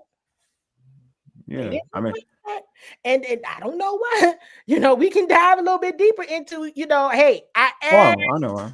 After week 4, hey, is there any consideration? Mikey was last year. He's on the outside. You had him in a couple different spots. Any consideration to put him back to where he was last year? I think just being stubborn. Like I don't know why they're just being stubborn with that one. I feel like that's something that someone's trying to prove themselves right. And Mikey didn't play bad today, so I'm not like saying that, but like. They're being stubborn with this one. Like they're being real stubborn with the Mikey, especially when Lattimore went down. I was like, all right, there's no excuses. You can just put Nike. You can just slide. That's Donna asked about that last week. I don't know where did she asked about that. Let me see. I'm gonna pull up. It's on one of these. But let me get to. I had to get on my Bobby Wagner rant, and then I had to get on my go for it. Yeah, I had to go for get on it, my please. veteran Yeah. rant because because remember at one point in time, I want to go back to this too. Remember, ain't lying about this songbird, B. Remember when everybody would say there was no leaders in the building? Now you got leaders in the building, and as soon as things don't go right, you're ready to get rid of the leaders. Don't do that. That's a good point. Don't do that. Because this team, I've been there, y'all. I have been in that building. Wole, you have been in that building. We can tell you there weren't any leaders in the building. No, they weren't no leaders in that thing. Folks having a good time. Not on the team, not on the roster. You got leaders on the roster. Let them do their best. But what my concern is, they should not be the only ones. If you get my drift from a usual. No, I got you. I got you. The only ones. And that's what I'm kind of feeling like. Like, where's the rest of the help? Who's helping the helpers? You know what I'm saying? It's got to be a crew of people, and it can't only feel good and look good when you're winning.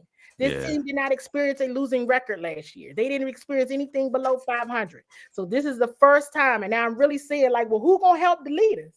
They pouring into everybody else. They got to be tired. Who gonna help them get through this? I have yet to answer that question, and that's an issue.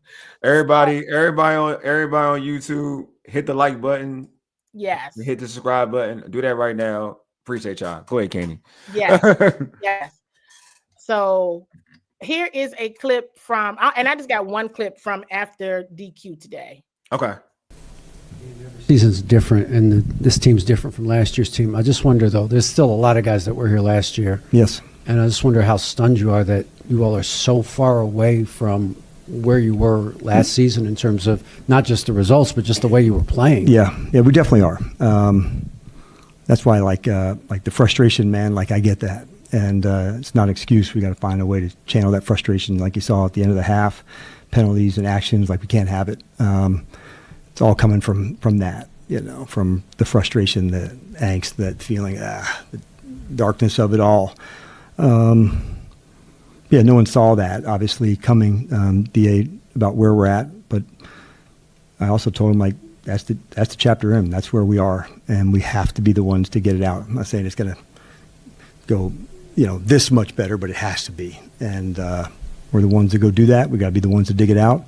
And that's why I kind of just want, like, everything I can into this game, this moment, and see what we can get better at. That's what we'll do.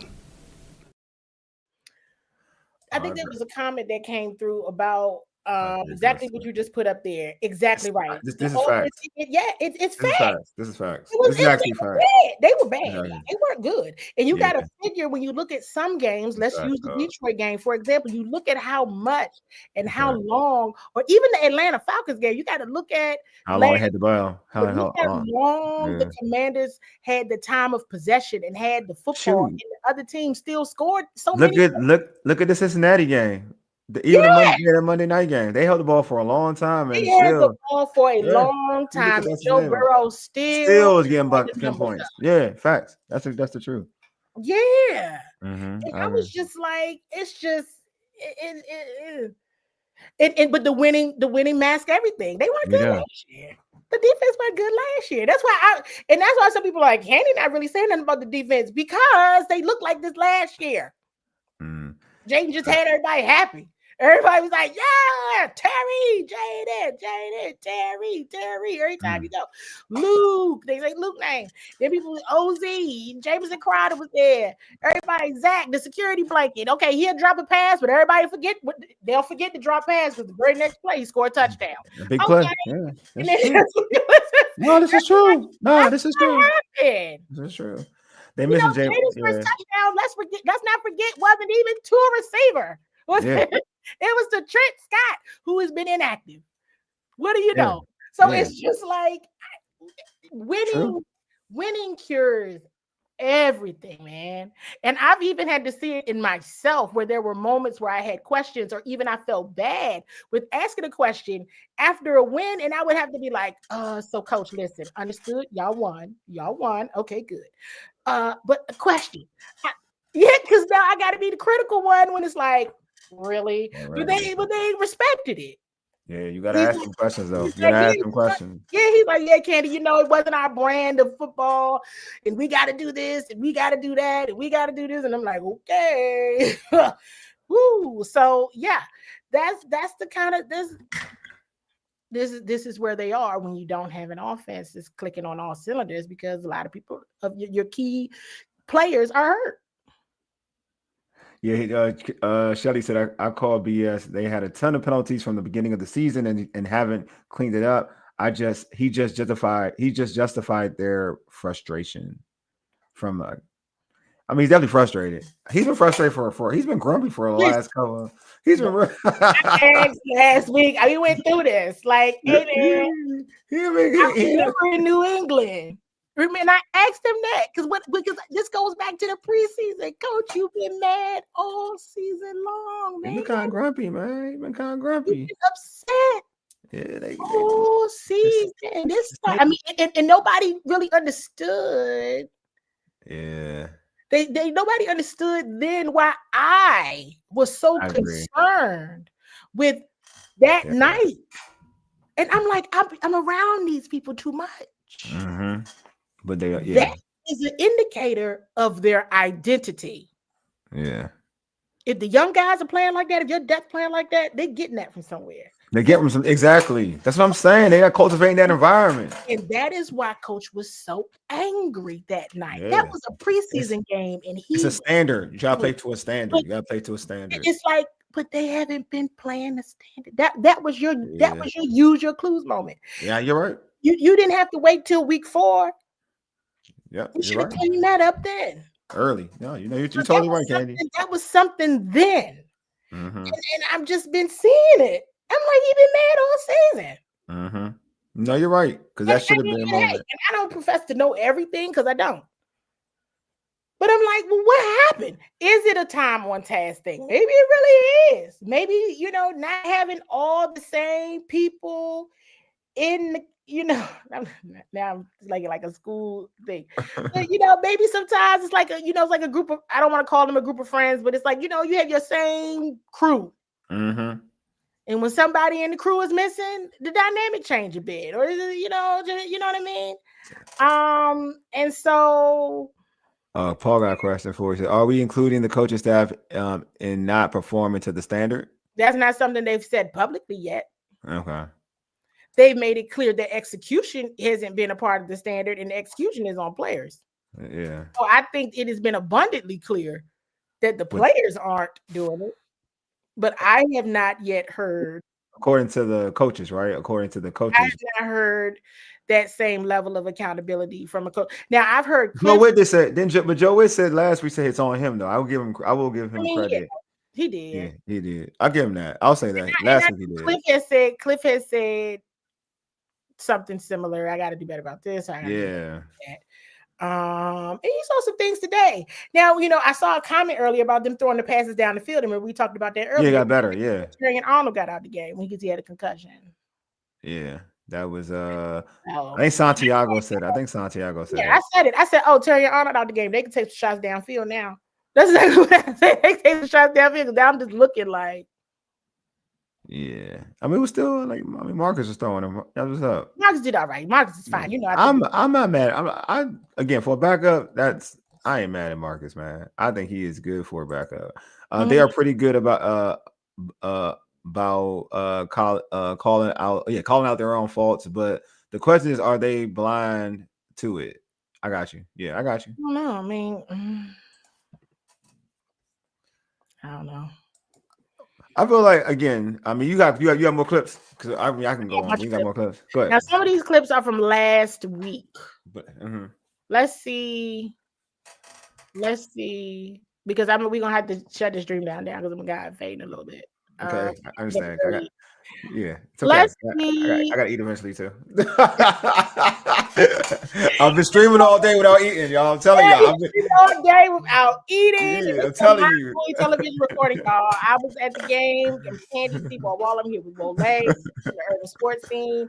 You all are watching a live Bowie television recording. You guys, if you are in Prince George's County, Maryland, you've not cut your cable, you have Comcast, you can find us on channels 190, 190, and 1097, 1097. Make sure you are subscribed to both YouTube channels. Make sure you like, share this stream with your Washington Commanders loving family and friends. At some point, we are definitely going to get into draft and just all the things because that's where I'm at. And thank you, Shelly. Appreciate it. Appreciate you, Shelly. Thank you so much. And see, here's the thing. Like, I see Paul's comment about offense isn't the issue. Yeah. Let me tell you the kind of person I am. Kind of person I am is if something was an issue before, then I'm not going to say it's an issue today. Got you. Defense was an issue last year. Yeah. The winning made everybody blind to it. God, I know what you're saying. They're completely blind to it. So it's always been there. You're trying to say the offense. It's always been there. The play calling, it's been there, you guys. Because that's why I would always get so frustrated. Well, you remember this? I would get so frustrated because I was like, now Jaden got to go in there and save everybody, like always.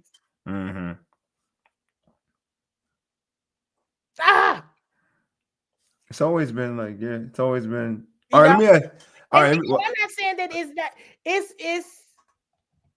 it's an issue when you know, again, this goes back to understanding the complexity of your components. If you are going to keep this coordinator and keep these pieces, then you already understand that your offense is the one that has to dig you out of the hole. Yeah.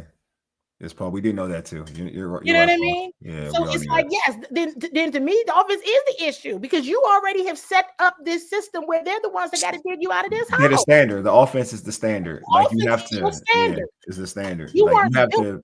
Don't let the defensive-minded head coach make you think. Yeah, your offense is your standard. System is centered around a high-powered defense because it is not. Yeah, got you. No, so your offense has it's the crown, right? It's like you're the king, but it's not always. When you wear the crown, you know what I'm saying? Expectations are high, and it may not be fair, but expectations are high. No, I agree. Yeah. I with you. Right. You centered it around this, and I get it. Right, rightfully so. That and then beefing up your defensive line to stop the run. Yeah, I could have told you this. Hey, Mazda, I could have told you this. It's wild, right? Cause I said this on our the stream before this. That the it's wild. Like everybody had questions about the secondary last year, right? And it was like the secondary was worse. And even I'm not the biggest St. Juice fan, but it is what it is. But I get what you're saying. And you think about it. Look at I'm gonna use this example because he's a starter on one of the better defenses, and he just had an interception today. Everyone, it's crazy. Emmanuel Forbes used to get dragged out here in these streets, in these commander streets. And he plays for the LA Rams, who has one of the better defenses in the NFL. Or they're going to be top 15. They're a top 15 for top 12 defense. And he had an interception today. He has 2 interceptions this year. He's a starting cornerback for them. It's kind of, but on this team, we made it seem like he couldn't play worth a lick. It's just amazing how, like, we're talking about secondary play, like, and now if you look at our secondary play, it hasn't been the best. So it's interesting, like, when you get to a different environment and you play with, a different staff or whatever. Yeah, Cody Barton too. Yeah, Paul, Cody Barton is another one too. But Cody Barton's the Ron Rivera regime, so I don't even want to get into that. But it's the same, but it's a valid point. But there's other people there that are from that regime for different things. And they're not playing. They're not playing. But I'm saying there are guys that we talk about that we talk about a lot. Like we talked about, like they were horrible players who were high draft picks and this, that, and the other. And they're, and they're playing well. That's all I'm saying. Like to your point, like because I'm agreeing with Mazdak, to be honest with you, that we talked about the secondary last year, but maybe it's not a personnel thing thoroughly. Maybe there's things they need to fix up schematically to be better at playing against these offenses in the NFL. Because obviously these offenses have found something within your defense to exploit pretty easily. Easy. I mean, hey, listen, I'm gonna keep saying it. Yeah. Nobody knew them last year. Yeah, There that was no too. film on them. That too. Now it just looks like everybody watched the film. Mm-hmm. In Green Bay, when it was so hard for the offense to get going and score, many of the offensive players said that night they knew what we were doing. Yeah. Really felt like we were out skating. It really felt like they knew what we were doing. Right? Okay. Mm-hmm. And that's why I'm gonna keep looking at I'm always keep looking there because that is where you centered your focus. Mm-hmm. These last 2 years, that's where you centered your focus. Okay. That's where I can see it clearly. That is where you put your focus. Okay. Because if you look at it, even the points that were scored, other than the Raiders game, maybe it would have been enough to win a football game. 27 points was enough to win a football game. Yeah. But like some of these other games, I'm like, you could score. Oh, that's what happened. Okay, And a couple of times they did get you a turnover. You didn't do anything with the football. So, I mean, that's what I'm Thanks, Mazda. Appreciate it. And so, and thank you, Mazda. Yeah, that's nice. That's so nice. Thank you. Appreciate that. It was a really nice comment. Thank you. And so it just for me, that's where the emphasis goes because you knew that's where your muscle was. Yeah. You knew where your muscle was. And is it a difference between Mikey playing inside, outside? Is it? The one time you ended up having Marshawn impressed. Well, guess what? He got a pick. Other times I tell people all last year, you only heard Marshawn Lattimore's name twice in a negative way. Or you mean last year? Players last year. Yeah, that was AJ Brown. AJ Brown, and when he was matched up against Mike Evans in the wild card round. And guess what happened in that round? As soon as things got hot between he and Mike Evans scored their first touchdown, they moved him. I like this one from Paul. Defense had a motto, ball is life, but the defense didn't have. That's a team thing, right? Exactly. That was overall team thing because it was talking about protecting the football. Mm-hmm. The ball is life. Don't drop the football. Mm-hmm. So it was talking about no fumbles. Yeah. Protecting the football. So it's an offensive thing? It's an offensive thing? And then from a defense perspective, it was takeaways. Got you. Okay. We all knew that the takeaway goal was 3, and they never even did that, not even close until the divisional round. So they didn't stay true to the defensive side of the motto. I guess that's what Paul's trying to say. They didn't stay clear to the offensive side either. Oh, they're not staying. Oh, you know what? They're not staying true to it as a team. They're not staying true to it at all. That's why I asked about the mantras. Yeah. I asked about the mantras for a reason because that's a team mantra. That's not just a defense. No. It was one, you're supposed to protect the football. Agreed, June. Right? Yeah. You don't give away, you don't get the ball on the ground that's life. That's life, yeah. Right? Yeah. You gotta protect your life, protect the football. I've heard that so many times. And then with them, it's the takeaways. Get the ball. The ball is life. Keep the ball, protect the ball, get the ball. There was a team mantra. So once you saw interceptions, fumbles, they didn't get takeaways last year. And so that's like, you know what I mean? No, the difference is you see more not following the ball is life from an offense perspective. You know what I mean? Than the defense perspective because they weren't getting turnovers last year either. Ball is life. You know what I mean? Ball is life. And so that's why I'm like, hey, and we got to also remember, I'm going to tell you, that NFC championship run in year 1, it fooled a lot of people, including themselves. Yeah, it's fool's gold. We talked about, June TV. Yeah, we talked about, nothing. Traylon. It doesn't matter. Can't even deny it. I like Traylon. So what you just no. I'm talking about this Jeremy Chin, Dante Fowler. Got you. The replacements are better. They're on the IR. You think? Or you think? I don't know. You think they're better than Chin? I like Chin. Will Harris, absolutely. I ain't gonna lie. Personally, I'll take Chin over Will Harris. That's me though. I would. He's younger. He's younger too. I like Chin because he's younger. I like his playmaking ability.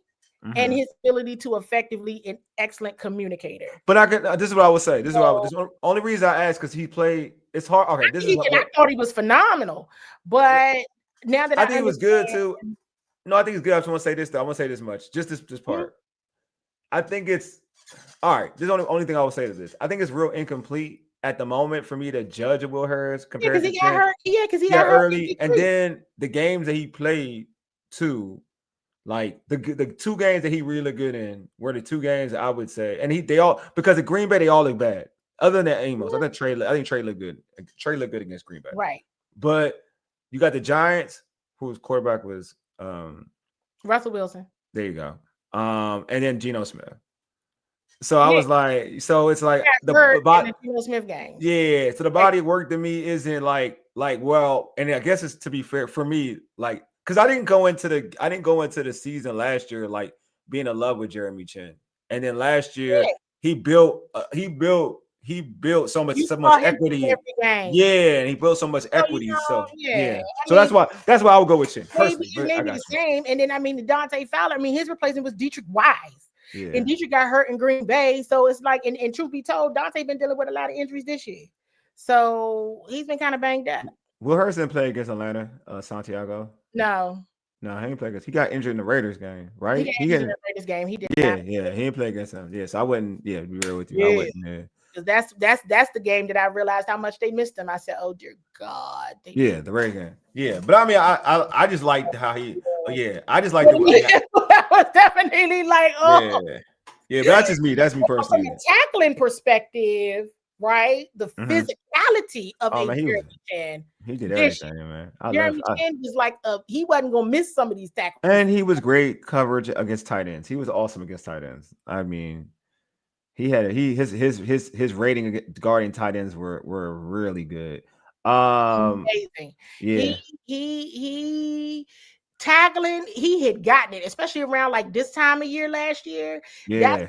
He turned up. He turned up. Sorry, he turned up, man. Like, that's what I'm saying. It's week 10. Y'all just realizing y'all not this good. I wish somebody would ask me because I would have told you. But I mean, they do talk to me about things, but like, you know, I ain't gonna be like, you can't be. I'm gonna ask some questions, and then some of them know what I'm saying when I'm asking questions. Or we're talking, and it's just like. Come on, Candy. You can't be look, you ain't the ops, Candy. So you can't be telling them everything. You can't be telling folks everything. You ain't the ops, man. You ain't the ops, Candy. You ain't the ops. All right. Before we get to your clips, one more question. He says, so do you all think an overhaul is coming in terms of the roster, or more of a coaching overhaul? So here's a challenge with this, right? I think it should be a coaching overhaul, but I think it'll be a player overhaul. And then what does that do? Because it's like what came first, the chicken or the egg. Yeah, exactly. Go back to you. So if I only take into consideration, I'm gonna go get some younger players. Yeah. But if you're still not using them correctly, then hey, you might still doing the same thing. Get out of my office. You feel what I'm saying? It's just like, I agree with that. I agree with the whole thought process. Came first, the chicken or the egg, and I think that first year. NFC championships, unexpected NFC championship surge. Now has everybody like, oh, this is an extreme regression. Yes. And it's a regression every week. Like they look worse every week. Every week they look bad. The offense did do better today. Yeah. And I might have felt it's something about after halftime that I'm just like, y'all just come back out here and you really just checked out. You just really it's something after halftime that they not. I don't know what the halftime adjustments ain't hitting like they were last year. Yeah, other teams make them. Yeah, it ain't hitting. And yeah. So you got clips. We'll make sure. I don't even know who we showing. Oh. Here's another one. Okay, let me. This got super chat too. Got super chat from Paul. Oh, thank you. All right, Paul. Let's appreciate super chat, my guy. If we lose to the Dolphins in the same fashion, I just feel Dan is on the table with his 180. With this 180. Too many players, and if you're talking player overhaul, the last thing you need is to overhaul the. I don't think Dan. I think Dan is cool. I ain't worried about that. The last person you need is the overhaul the head coach that everybody wants to play for. I think Dan. The only thing I think Dan's going to make moves. He's going to He adjust might make properly. moves 'cause people, Moves. they not. I'm Yeah, not getting anybody to for these yeah. courses. No, I got you. Nah, I head think. coach. Yes, Yeah. you need that attraction. Yes. You No, I need agree with you. that attraction. You need that attraction. He's an attraction. Yeah. No, I agree with you. I totally agree with you, Candy. I He's agree. part of the reason why people want to come here. Mm-hmm. And listen, this is so for Candy might have to put a headset on. Listen, from your lips to God's ears. I'm not saying that I'm applying for a job because I'm not. However, I definitely am often like, let me run something by you real quick. Just let me know if this makes sense to you. Or when you do the same thing, because listen, my culture might be a little different though. But it's a little different. It's probably a lot different. Okay. I don't even know if I want to find this one clip because Donna had asked Coach about Mikey and I don't know. Let me just pick one. Mm-hmm. Let me just pick one and see what happens. Some of these are really long. Some are big ones. Dan, what is the film showing you about Mikey this season? Yeah, I would say there's been up and down moments, meaning the playmaker, the interceptions I saw at LA and the last couple of weeks. So the ball hawking mindset, which I love. There's also been a couple of plays of over trying, to make those plays, and that's kind of part of the process. You don't like to go through that, but when you're capable of making plays, well, I'll make some more, and I'll make a few more, and then all of a sudden, that's not the one that you need to take a chance on. In the basketball world, I'm not going to force this shot. That's what sometimes happens to a ball player who has the skills to go do that. And I think there's been some examples of that this year. And I'm not surprised because he's a competitor and wants to help and make plays. And so part of my training with the guys and talking to them, I want them to feel backs against the wall and fight for that. But I don't want them to over-try to make things up, to go try to win. Like the attitude, the mindset, that's good, but not at the expense of veering off course to do something that could have other consequences. And he has to learn that, I would say, but he's not alone in that. That's, everybody, when you're fight like hell, you want to make a play for the team, you want to change the course of things, and so it's actually when you need to be the most disciplined. And those are good, hard lessons, but ones that I'm certain that he's learning too. What does he have to lean into as a second-year player who has this? It's a natural kind of progression. There's tape on you now. There's ways to attack you now. And what does he have to lean into to kind of get through those rough patches when it doesn't go the way he would like it to go? Yeah, I think you have to lean into the discipline and the technique, because when you play with that and you have that and you can lean on that, man, then you're good, David, because now – I know I can play the technique and play it when you're maybe I'm off, I'm back, I want to take a shot, then you're not out of the technique. So I think there's like a real discipline that has to take place. And as you're going through, sometimes I feel like he's older than going into the second year, but some of those players that have more years, okay, that's not the time. That's not the place to go take your shot. He's still learning that. And I know that he'll learn from this. A sharp guy, but we can't have ones where you can and where you can't. So the discipline, I would say, is the biggest factor for a ball player who's a playmaker, because they know they can make the next one and make the next one. And so I imagine that's much the same conversation, which the right shot when you've covered that. So it's for the guys that aren't capable of making some of those, they are probably more disciplined in sometimes, because I can't make that play all the way over there, where sometimes a player thinks they can. I'm glad I picked that one. Let me stop being funny. Yeah, I knew that's that was good. what I was picking because listen, I've been asking them to Mikey saying we're still trying since week 4. I'm not. You know what? I hope you all are okay with the fact that I am not. As long as this season is going on, I am not going to let week 4 go. I'm gonna let it go. Okay. So if you get tired of hearing me talk about that Atlanta Falcons game, I just, if you're tired of me talking about it, I suggest you take a nap. It was nasty Wake word. up and wake up energized, because week 4, I said, oh dear God, if this is what this is going to be for the rest of this haul, this is going to not be good. We're all in big trouble. We're all in very, very big trouble. This is dangerous. This is a bad place to be in right now. And it didn't change. Paul said, LA was pretty good. They did when they, and let me say this real quick, and we're gonna go to Paul's comment. Yeah. You saw them get pressure on Jared Goff, which wasn't consistent, but when you saw it, you see what can happen. Yeah, It disrupts the play, it disrupts things, but it's just never consistent. Yep, not at all. Not at all. Paul said, use your clues. So Joe was talking about Mikey when he said players are playing hero ball. He was one of the players. I mean,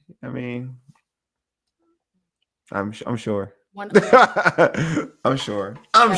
side shade, but that was one of them. Exactly. I did ask Coach Quinn a question about the quarterback room and just how they've been handling the up and Go for it. is and I will play that one because I think that was a good one. Play another question that I asked him, and then we're going to really talk about that because I think that's important. And then we probably got to shut this down, y'all. Yeah, because I did pack, but I got to get my mind. You gotta get you situated, and I gotta eat, and then I gotta go ahead. And some people are like, "You gonna still go to Madrid?" I mean, what? Why wouldn't you go to Madrid? It's a job. Like what? Why wouldn't you? It's a job. It's over to sit home and do what? And sulk over. No, I watched. For me, right? In 8 years in this industry, covering this team on site, we watched a bad football. Some horrible football. I'm not about to let them spoil me with a good time just for 1 year. I know that's right. I am resilient, okay? I am resilient. I will deal with this. I know that's right. I know that's right. I will figure this out. Trust me, because I tapped out in 7 and guess what? I'm not even walking off anymore. But week 7, I had to go walking off because I said, "Oh, here we are." But I have gotten asked, "It's still going," and I'm like, I'm working. Hey, working. You should be going. And I've never been to Spain. If you all have been to Madrid or have been Spain, drop some recommendations in the chat too. Let's make this kind of fun. Drop some recommendations in the chat. Yeah. But while we're playing these clips are important. Yeah. How have you seen the quarterback room overall just handle the change due to the injuries? 1 week is Jaden and it's Marcus. So how have you just seen them all handle I think the whole team, just continuity is probably the hardest part, Candi, as you're going through things. And so how can they work with one another to help get that continuity? Sometimes at the position, the other receivers helping a new receiver, the quarterbacks, bringing people together. And so that's kind of what I was referring to of like some groups together to watch practice, some groups, not separate where that's a normal thing where you can really hone in on the technique. No, I also want to discuss it with these 2 or 3 groups together. So that's what you do. You figure it out, together. And the quarterback room is one of our strongest players, leadership, coaching. So they spend the most time together just by nature of the position. There's the early mornings, there's the extra time, which like the job requires what it requires, that's the job. And so the fact that they're able to spend a lot of good time together helps be honest with one another, and good performances, bad performances, things we need to do more of, coaching and playing. So it's a good group. It really is in that room specifically. So I just wanted to ask because I know it was a lot of, it's just a lot of movement, right? Yeah. It's just a lot of movement. And last year, we saw Marcus come in for moments, when Jaden got hurt, was at the Carolina game, right? And then at the end of the season, but we also saw Marcus's leadership. I will never forget that moment, right? At that game. Yeah, that was awesome, man. But going back to this defense was like that last year when Jaden was exhausted. Mm-hmm. He was exhausted. Oh my God, he was so winded. He was tired, and that was he was exhausted trying to win that football game. They wore him out. Mm-hmm. And Marcus had to tell him to get up. Mm-hmm. Because he already knew. Get up. Mm-hmm. He knew what it was. but you saw they have a lot of that around there, a whole lot. Mm-hmm. You see the players doing that for one another a lot. So then we're going to go to my next question to Coach, and this was a heavy one. And let me also be very. I asked a question very similar to this And Paul's giving you flowers too for your clip. last year. Because they tell us what the issue is. Keyword, continuity, consistency, right? Is but I even take continuity in another way, in another leap with that, Paul. I love that because it becomes a continuity from the perspective of what did you do last year that worked? And what but what needs to be upped a level up because of your schedule. You're not playing the Browns and the Panthers, right? This season. You're not playing the Titans this season. You know your division games, right? But like this one is harder. It's much harder. And so this is probably gonna be my last clip for tonight. And thank y'all for hanging out after the game. I know everybody's ticked off. They are. I hope this has helped somewhat. Like, thumbs up, heart. Yeah, all that stuff. All the things. Yeah, all that stuff. Yeah, I feel all that stuff. Live Bowie television recording, but I can't do it because I'll be traveling Monday evening. So thank you all for hanging out. And thank you, Wole, for being with my idea of, can you do this Sunday? Come on, man. So I appreciate you. Man. We cool, man. We cool, man. You already know. Because you be hanging with me and I'll be like, all right, Wole, I don't know what I'm going to say. And you knew I was kind of relaxed, or maybe I was secretly stressed and didn't realize it. Cussed on the show earlier with my mother. I was like, oh, God. Earlier, I'm just trying to drink this peppermint tea. On the pregame, that was hilarious. That was funny. All right, so let me show this clip. That was funny. This one definitely was a little heavy. Yeah. This question that I asked Coach Quinn. Hey, Coach, as you just mentioned to Nikki, this is a tough period for you all. So how are you all just managing the tough conversations without fracturing the brotherhood? Yeah. Good news, I guess, Candi, on some things, like tough conversations are part of it.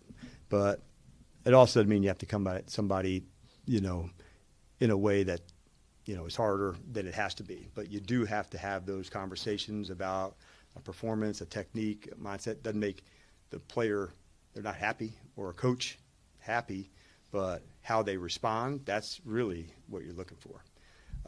If somebody flies off the handle or goes, sideways about things, then that's probably a bigger problem. So like that disappointment, like, okay, I'm going to show you, that's a good conversation in my opinion, because like all of us are here to win and perform. And if something's not meeting a standard that we like, you have to have those tough conversations, as you said.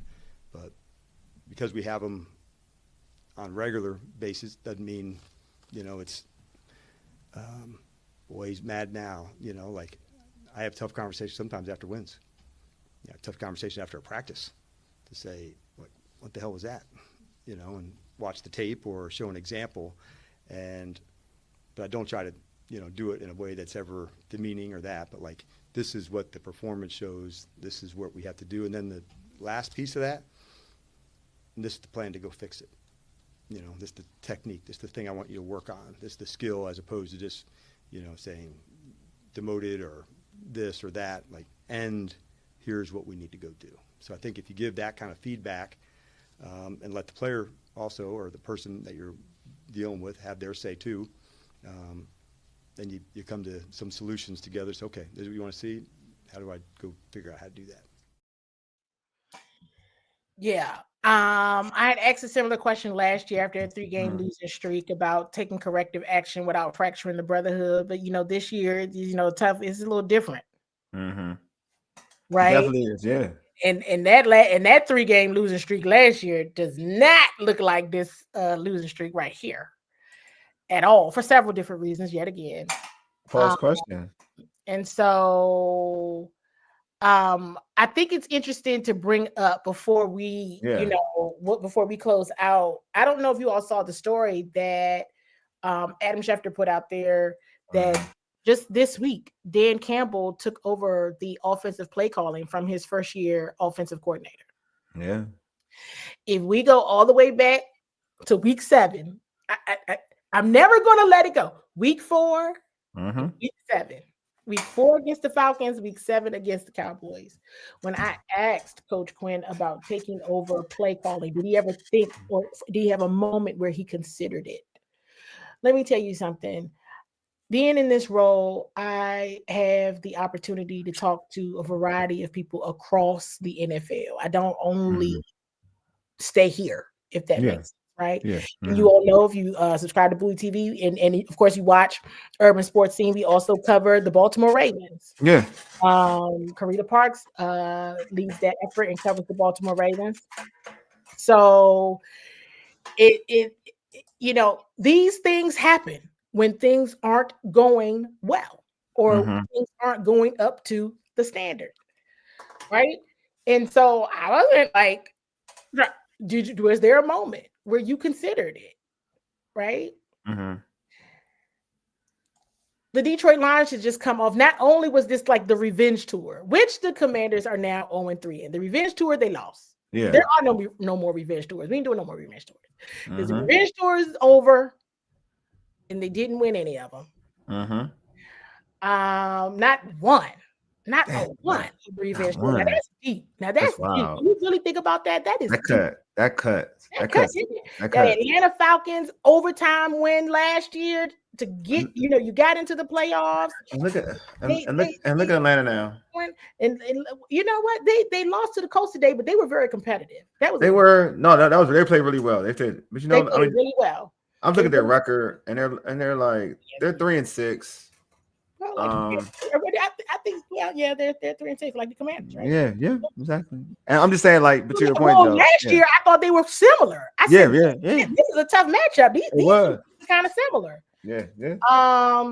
And then the Bears.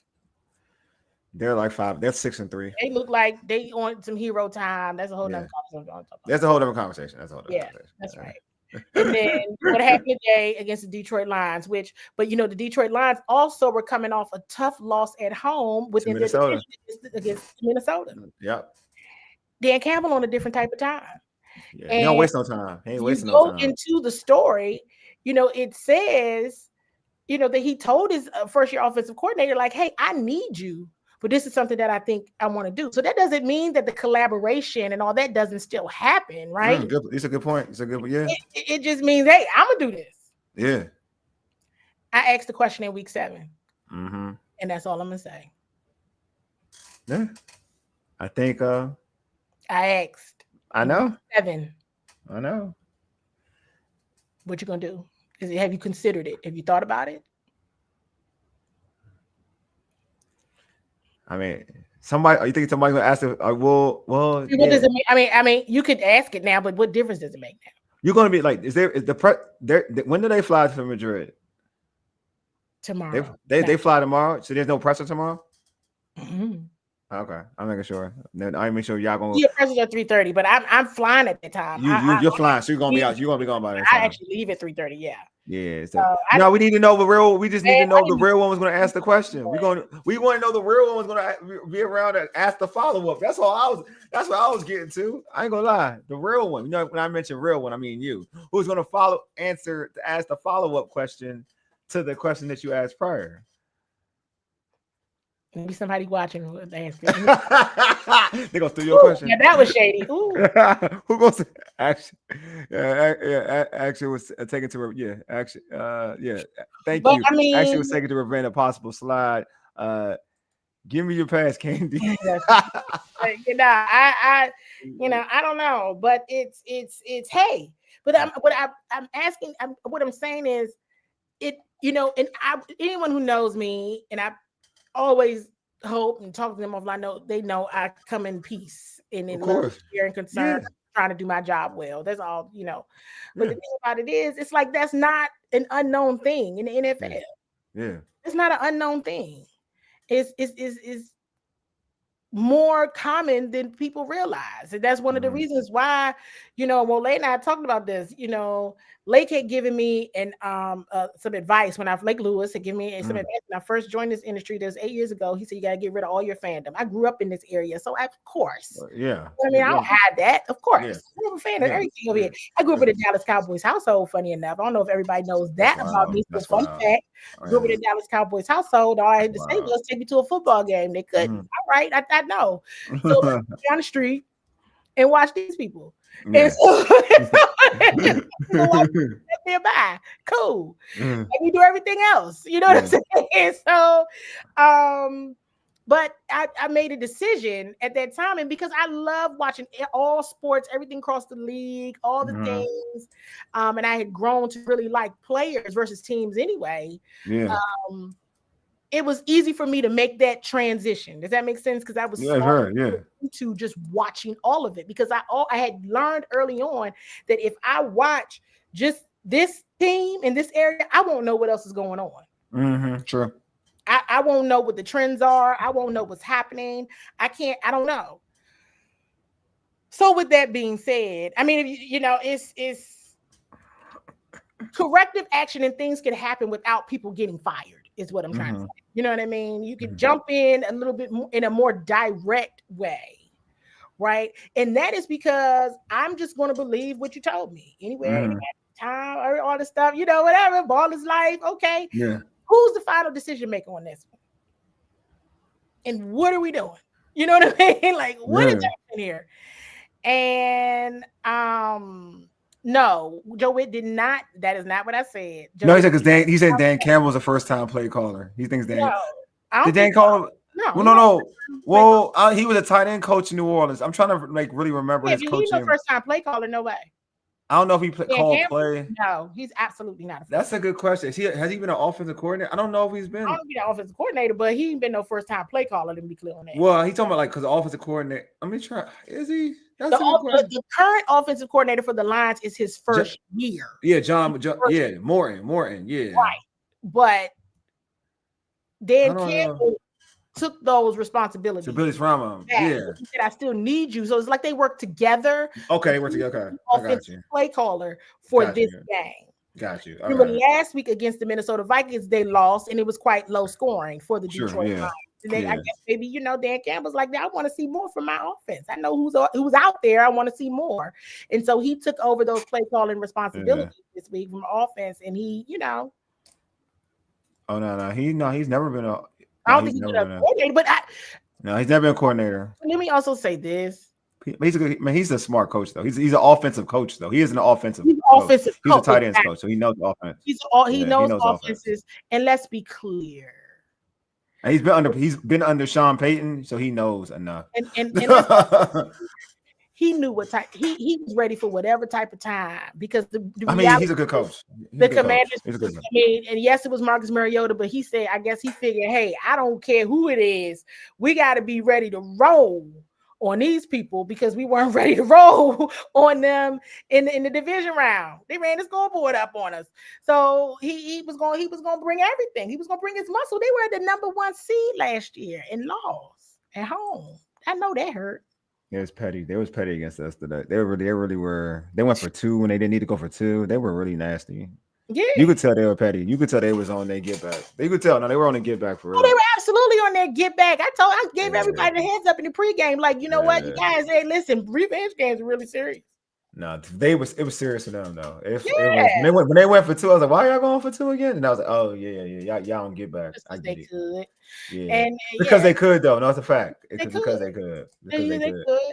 And so I wanted to, share that story and make sure you all read up on it, because I'm not asking questions because they're not real questions. I have real questions, and I'm doing stories, and I'm doing analysis, and so these are important. It's a different way that I do journalism and I do storytelling, but it matters. No, it does matter. So I hope you all enjoyed the Use Your Clues and the opportunity to dissect some of these questions. And when you see things happening, in the background context is always helpful as well. It's helpful for myself So yeah. And so play call, a head coach taking over play calling responsibilities is not. Yeah, they should be able to. They should be able to do that. They should be able to do that. So, especially, I mean, Yeah, you know. yeah, especially you got a rookie. I'm sure he was in those rooms with Ben Johnson and everything. He's probably more inept to do it than say. Not to be funny, if the defense looks, if you watch film and the defense looks eerily similar to what you saw in the divisional round. Yeah. Let me do it. And they down a couple players. Yeah, let me do it. Yeah, that's true. Let me do it. It would be crazy. It would be crazy to demote with the secondary coach. He's apparently underpowered. You would just use him as an assistant. Yeah, assistant coach. Yeah. And truth be told, I think maybe some people are meant to be position coaches too. He'd probably be a better defense. I mean, I ain't gonna lie to y'all. This is like, before we end this stream, I will say this. I mean, I wouldn't mind after the season ends, they hire Al Harris to be like their defensive coordinator, because he coached with Dan in Dallas, and that's who Dan really wanted. But Dallas tried to keep him anyway. So I wouldn't be surprised. Just saying. Well, where's Al Harris? Al Harris went to Chicago, right? She's Chicago. Yeah, he's in Chicago. You know, somebody actually younger threw this name out to me. Gosh, why do I not know his name? Last name Wilson, Denard Wilson. He's from here. Coach Wilson. Who's he with? He was with the Ravens. Okay. The Jets. He was with the Ravens, and he's with the Titans now. I'm not familiar with him. I ain't gonna lie to you. He's a younger coach. He gotta be a younger coach, because I don't think I've heard of him. He gotta be a younger coach. Yeah, I haven't heard of him. Mm-hmm. But they're gonna be some guys. I know that for a fact. It may not be the obvious guy, but it'll be some guys. It'll be some guys he's very comfortable with. That I do know, who runs his system. Who? Oh, Dan Quincy. It's gonna be a Dan Quincy dude. Yeah, it's got to be. We'll talk about somebody that another day. Yeah. I'm good, Candi. I'm good on this. All I do is look at the schedule. Who was on the schedule next year? Not the dates, because we know the dates will come up, but who is on the schedule actually for the next 3 years? How long is out? Who's on the schedule? I mean, they change, you know, they change coordinators and stuff every year. We know that. Yeah. Oh, DC, he's a defensive coordinator for the Titans. Okay. But I definitely. Oh, yeah, he is good. Titans do have a good defense. That is true. Yes. They do have a good defense. That's true. You need that, or that's a good one. I didn't think about it. On the whole list today. So somebody gave me that name, but oh God, why can I not? Yeah. It's been a long day. But Mike McDonald probably would with his defense in Seattle. So he's trying somebody on his staff, on his staff. Nobody else. But that's a whole different. That's not a Dan Quinn system, though. I don't know Dan. That's a Dan. It's not a Dan. Hey, this is another thing that I think that people, everyone would need to consider, and this is something that I share with people in all walks of life, anywhere, is sometimes you got to do something different. You got to look at the current trend, where things are headed, where they're going. This is true. You need to map to that. This is true. Because you as the head coach, you got the culture on lock. People love you. They want to come play for you. They want to do all of that. You got to get your staff, your coordinators, when it comes to the scheming and the play, you get them ready. Yeah. No, you're right. To play, right? You get them ready to play, but the scheming and the play calling, you have to be able to get it in a modern way, right? Mm-hmm. Candi, Coach Spags. Now Spags is older. Spags is older, but Spags ain't leaving though. He's not leaving. But I'm saying somebody who has worked with him and under his staff. Got you. I get you saying the importance of having to be a unique and different system every year. Oh, you want somebody under him? I got you. It has to be something different every year. Yeah, Spags ain't going nowhere. Got you. Unless he becomes a head coach one day, he's not going anywhere. He don't even want to be a head coach no more. I don't think so. Right? He's done with that. It's working. So, he done with that. Sometimes I tell people that all the time. You in the coordinator role is good. You consistently making the playoffs, consistently making the Super Bowl. Why you want to leave? But he don't. He said it though, like after his stint with the Giants head coach, he was like, And being a head coach is hard. Yeah, oh my gosh! Because I know a couple of weeks ago, I'm kind of not in this space anymore, but for a little bit there, I was like, man, if I feel like this, what in the world does Dan Quinn feel like? Because my God, I'm confused. I He's see these definitely. people on game day, and I'm like on the field on game day. I'm Oh, like, he's definitely feeling it. I I see this presser. I see it. I see it. be looking like, what Yeah, I is see it. happening? I And see this. so, yeah, I can only imagine. But I think it's you got the culture. I think there's pieces there. There's like a piece here, there, But I think they surge so fast in year one. It just. I think the hard, the hard reality of what happens if somebody gets hurt didn't really hit until this year. Mhm. And No. understanding, that aspect of it. And I just think that, they didn't realize just how high they had set their own bar. And maybe they weren't all the way there. They weren't there yet. Yeah, they ain't And there yet. They definitely ain't. And they were on the high. And I get it, because the high Mhm. was dope. It was dope. Well, they got it. They better be down bottom, and now Yeah, they in like down on levels bottom. Bottom. down bottom. They better be down bottom, and now trying to aspire to get back up there. But they got to keep a level head now, knowing where they're at, and they got to understand where they're at. Like Because understand I'm where not they're convinced. I had told people before the Dolphins beat the Bills today. I was like, I'm not convinced that the Commanders are going to beat the Dolphins. What make you think that? Who think gonna beat the Dolphins? I think they're the underdogs. They're gonna lose. They're not favorites against the Dolphins. They should lose. The Dolphins just beat the Buffalo Bills. What we doing here? They just beat the Buffalo Bills and beat them handily too. Might I say? Like the Dolphins are way more. The Dolphins should feel confident coming into this game compared to what Washington's at. Absolutely. That I will say. All right, Candi. I think we can definitely we can close the stream. I'm tired. You guys, thank you all for hanging out with us. Okay, I'll let you answer. You can answer this question. This is a fair question. Who do you think is to blame for the downfall? The season I don't downfall. know. I mean, the easy answer is like it's a lot of blame that can go down. I don't think I think you could disperse it. You can disperse it everywhere. The injuries have it's just. You can go as far as what you said earlier, lack of depth, and you can put that on AP. You can put that on coaching, It's a certain lot. coaching. And I mean, a lot. hey, and player execution has been an issue. Player execution too. That too, definitely. They've been doing everything right on that field. They have. Yeah, exactly. It's a little bit of everything. There's some things about just blown coverages and missed tackles that I just can't. Drop passes, blown coverages, and missed tackles. I have no excuse for. I can't come up with something on the why on that. Yeah, I think it's a makeup of everything. I think honestly, there is a recipe for being a bad team. And Washington kind of fits that. They fit the recipe for a bad team. So. Yeah, they fit the recipe. It's a little bit of everything. And I honestly don't think corrective action has happened in a prompt enough manner. Agreed. Earlier in the season. I think it's like when in the Metro. I would say when you see something, you say something. And I mean, Coach Quinn did say that, but I it's not in the resonating way. Yeah. I don't know if those conversations are being dispersed in a way that it's like a player or a coach coordinator. I'm not sure. And sometimes you got to tackle a situation early in the process, therefore it doesn't get worse. So by the time, it's really fixable to create a trend.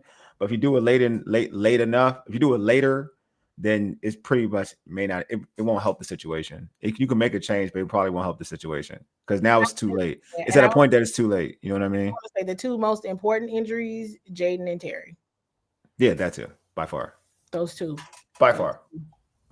Those two. I'm like those are like the last two people you want to see hurt. You want to see anybody hurt, but they meant so much to everything they did last year.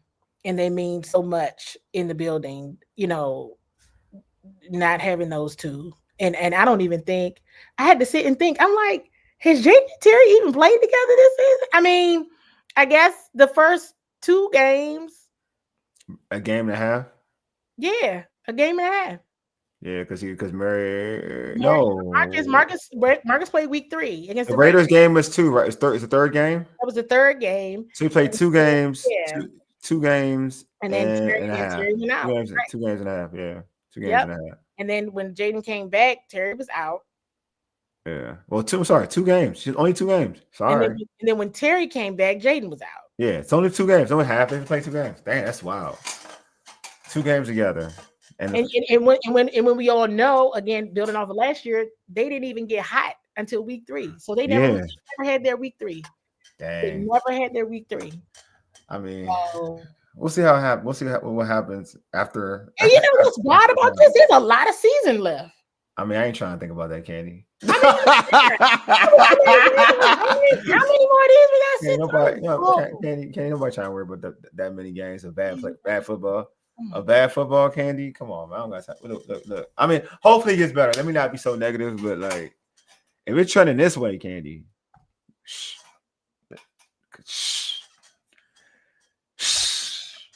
I don't know.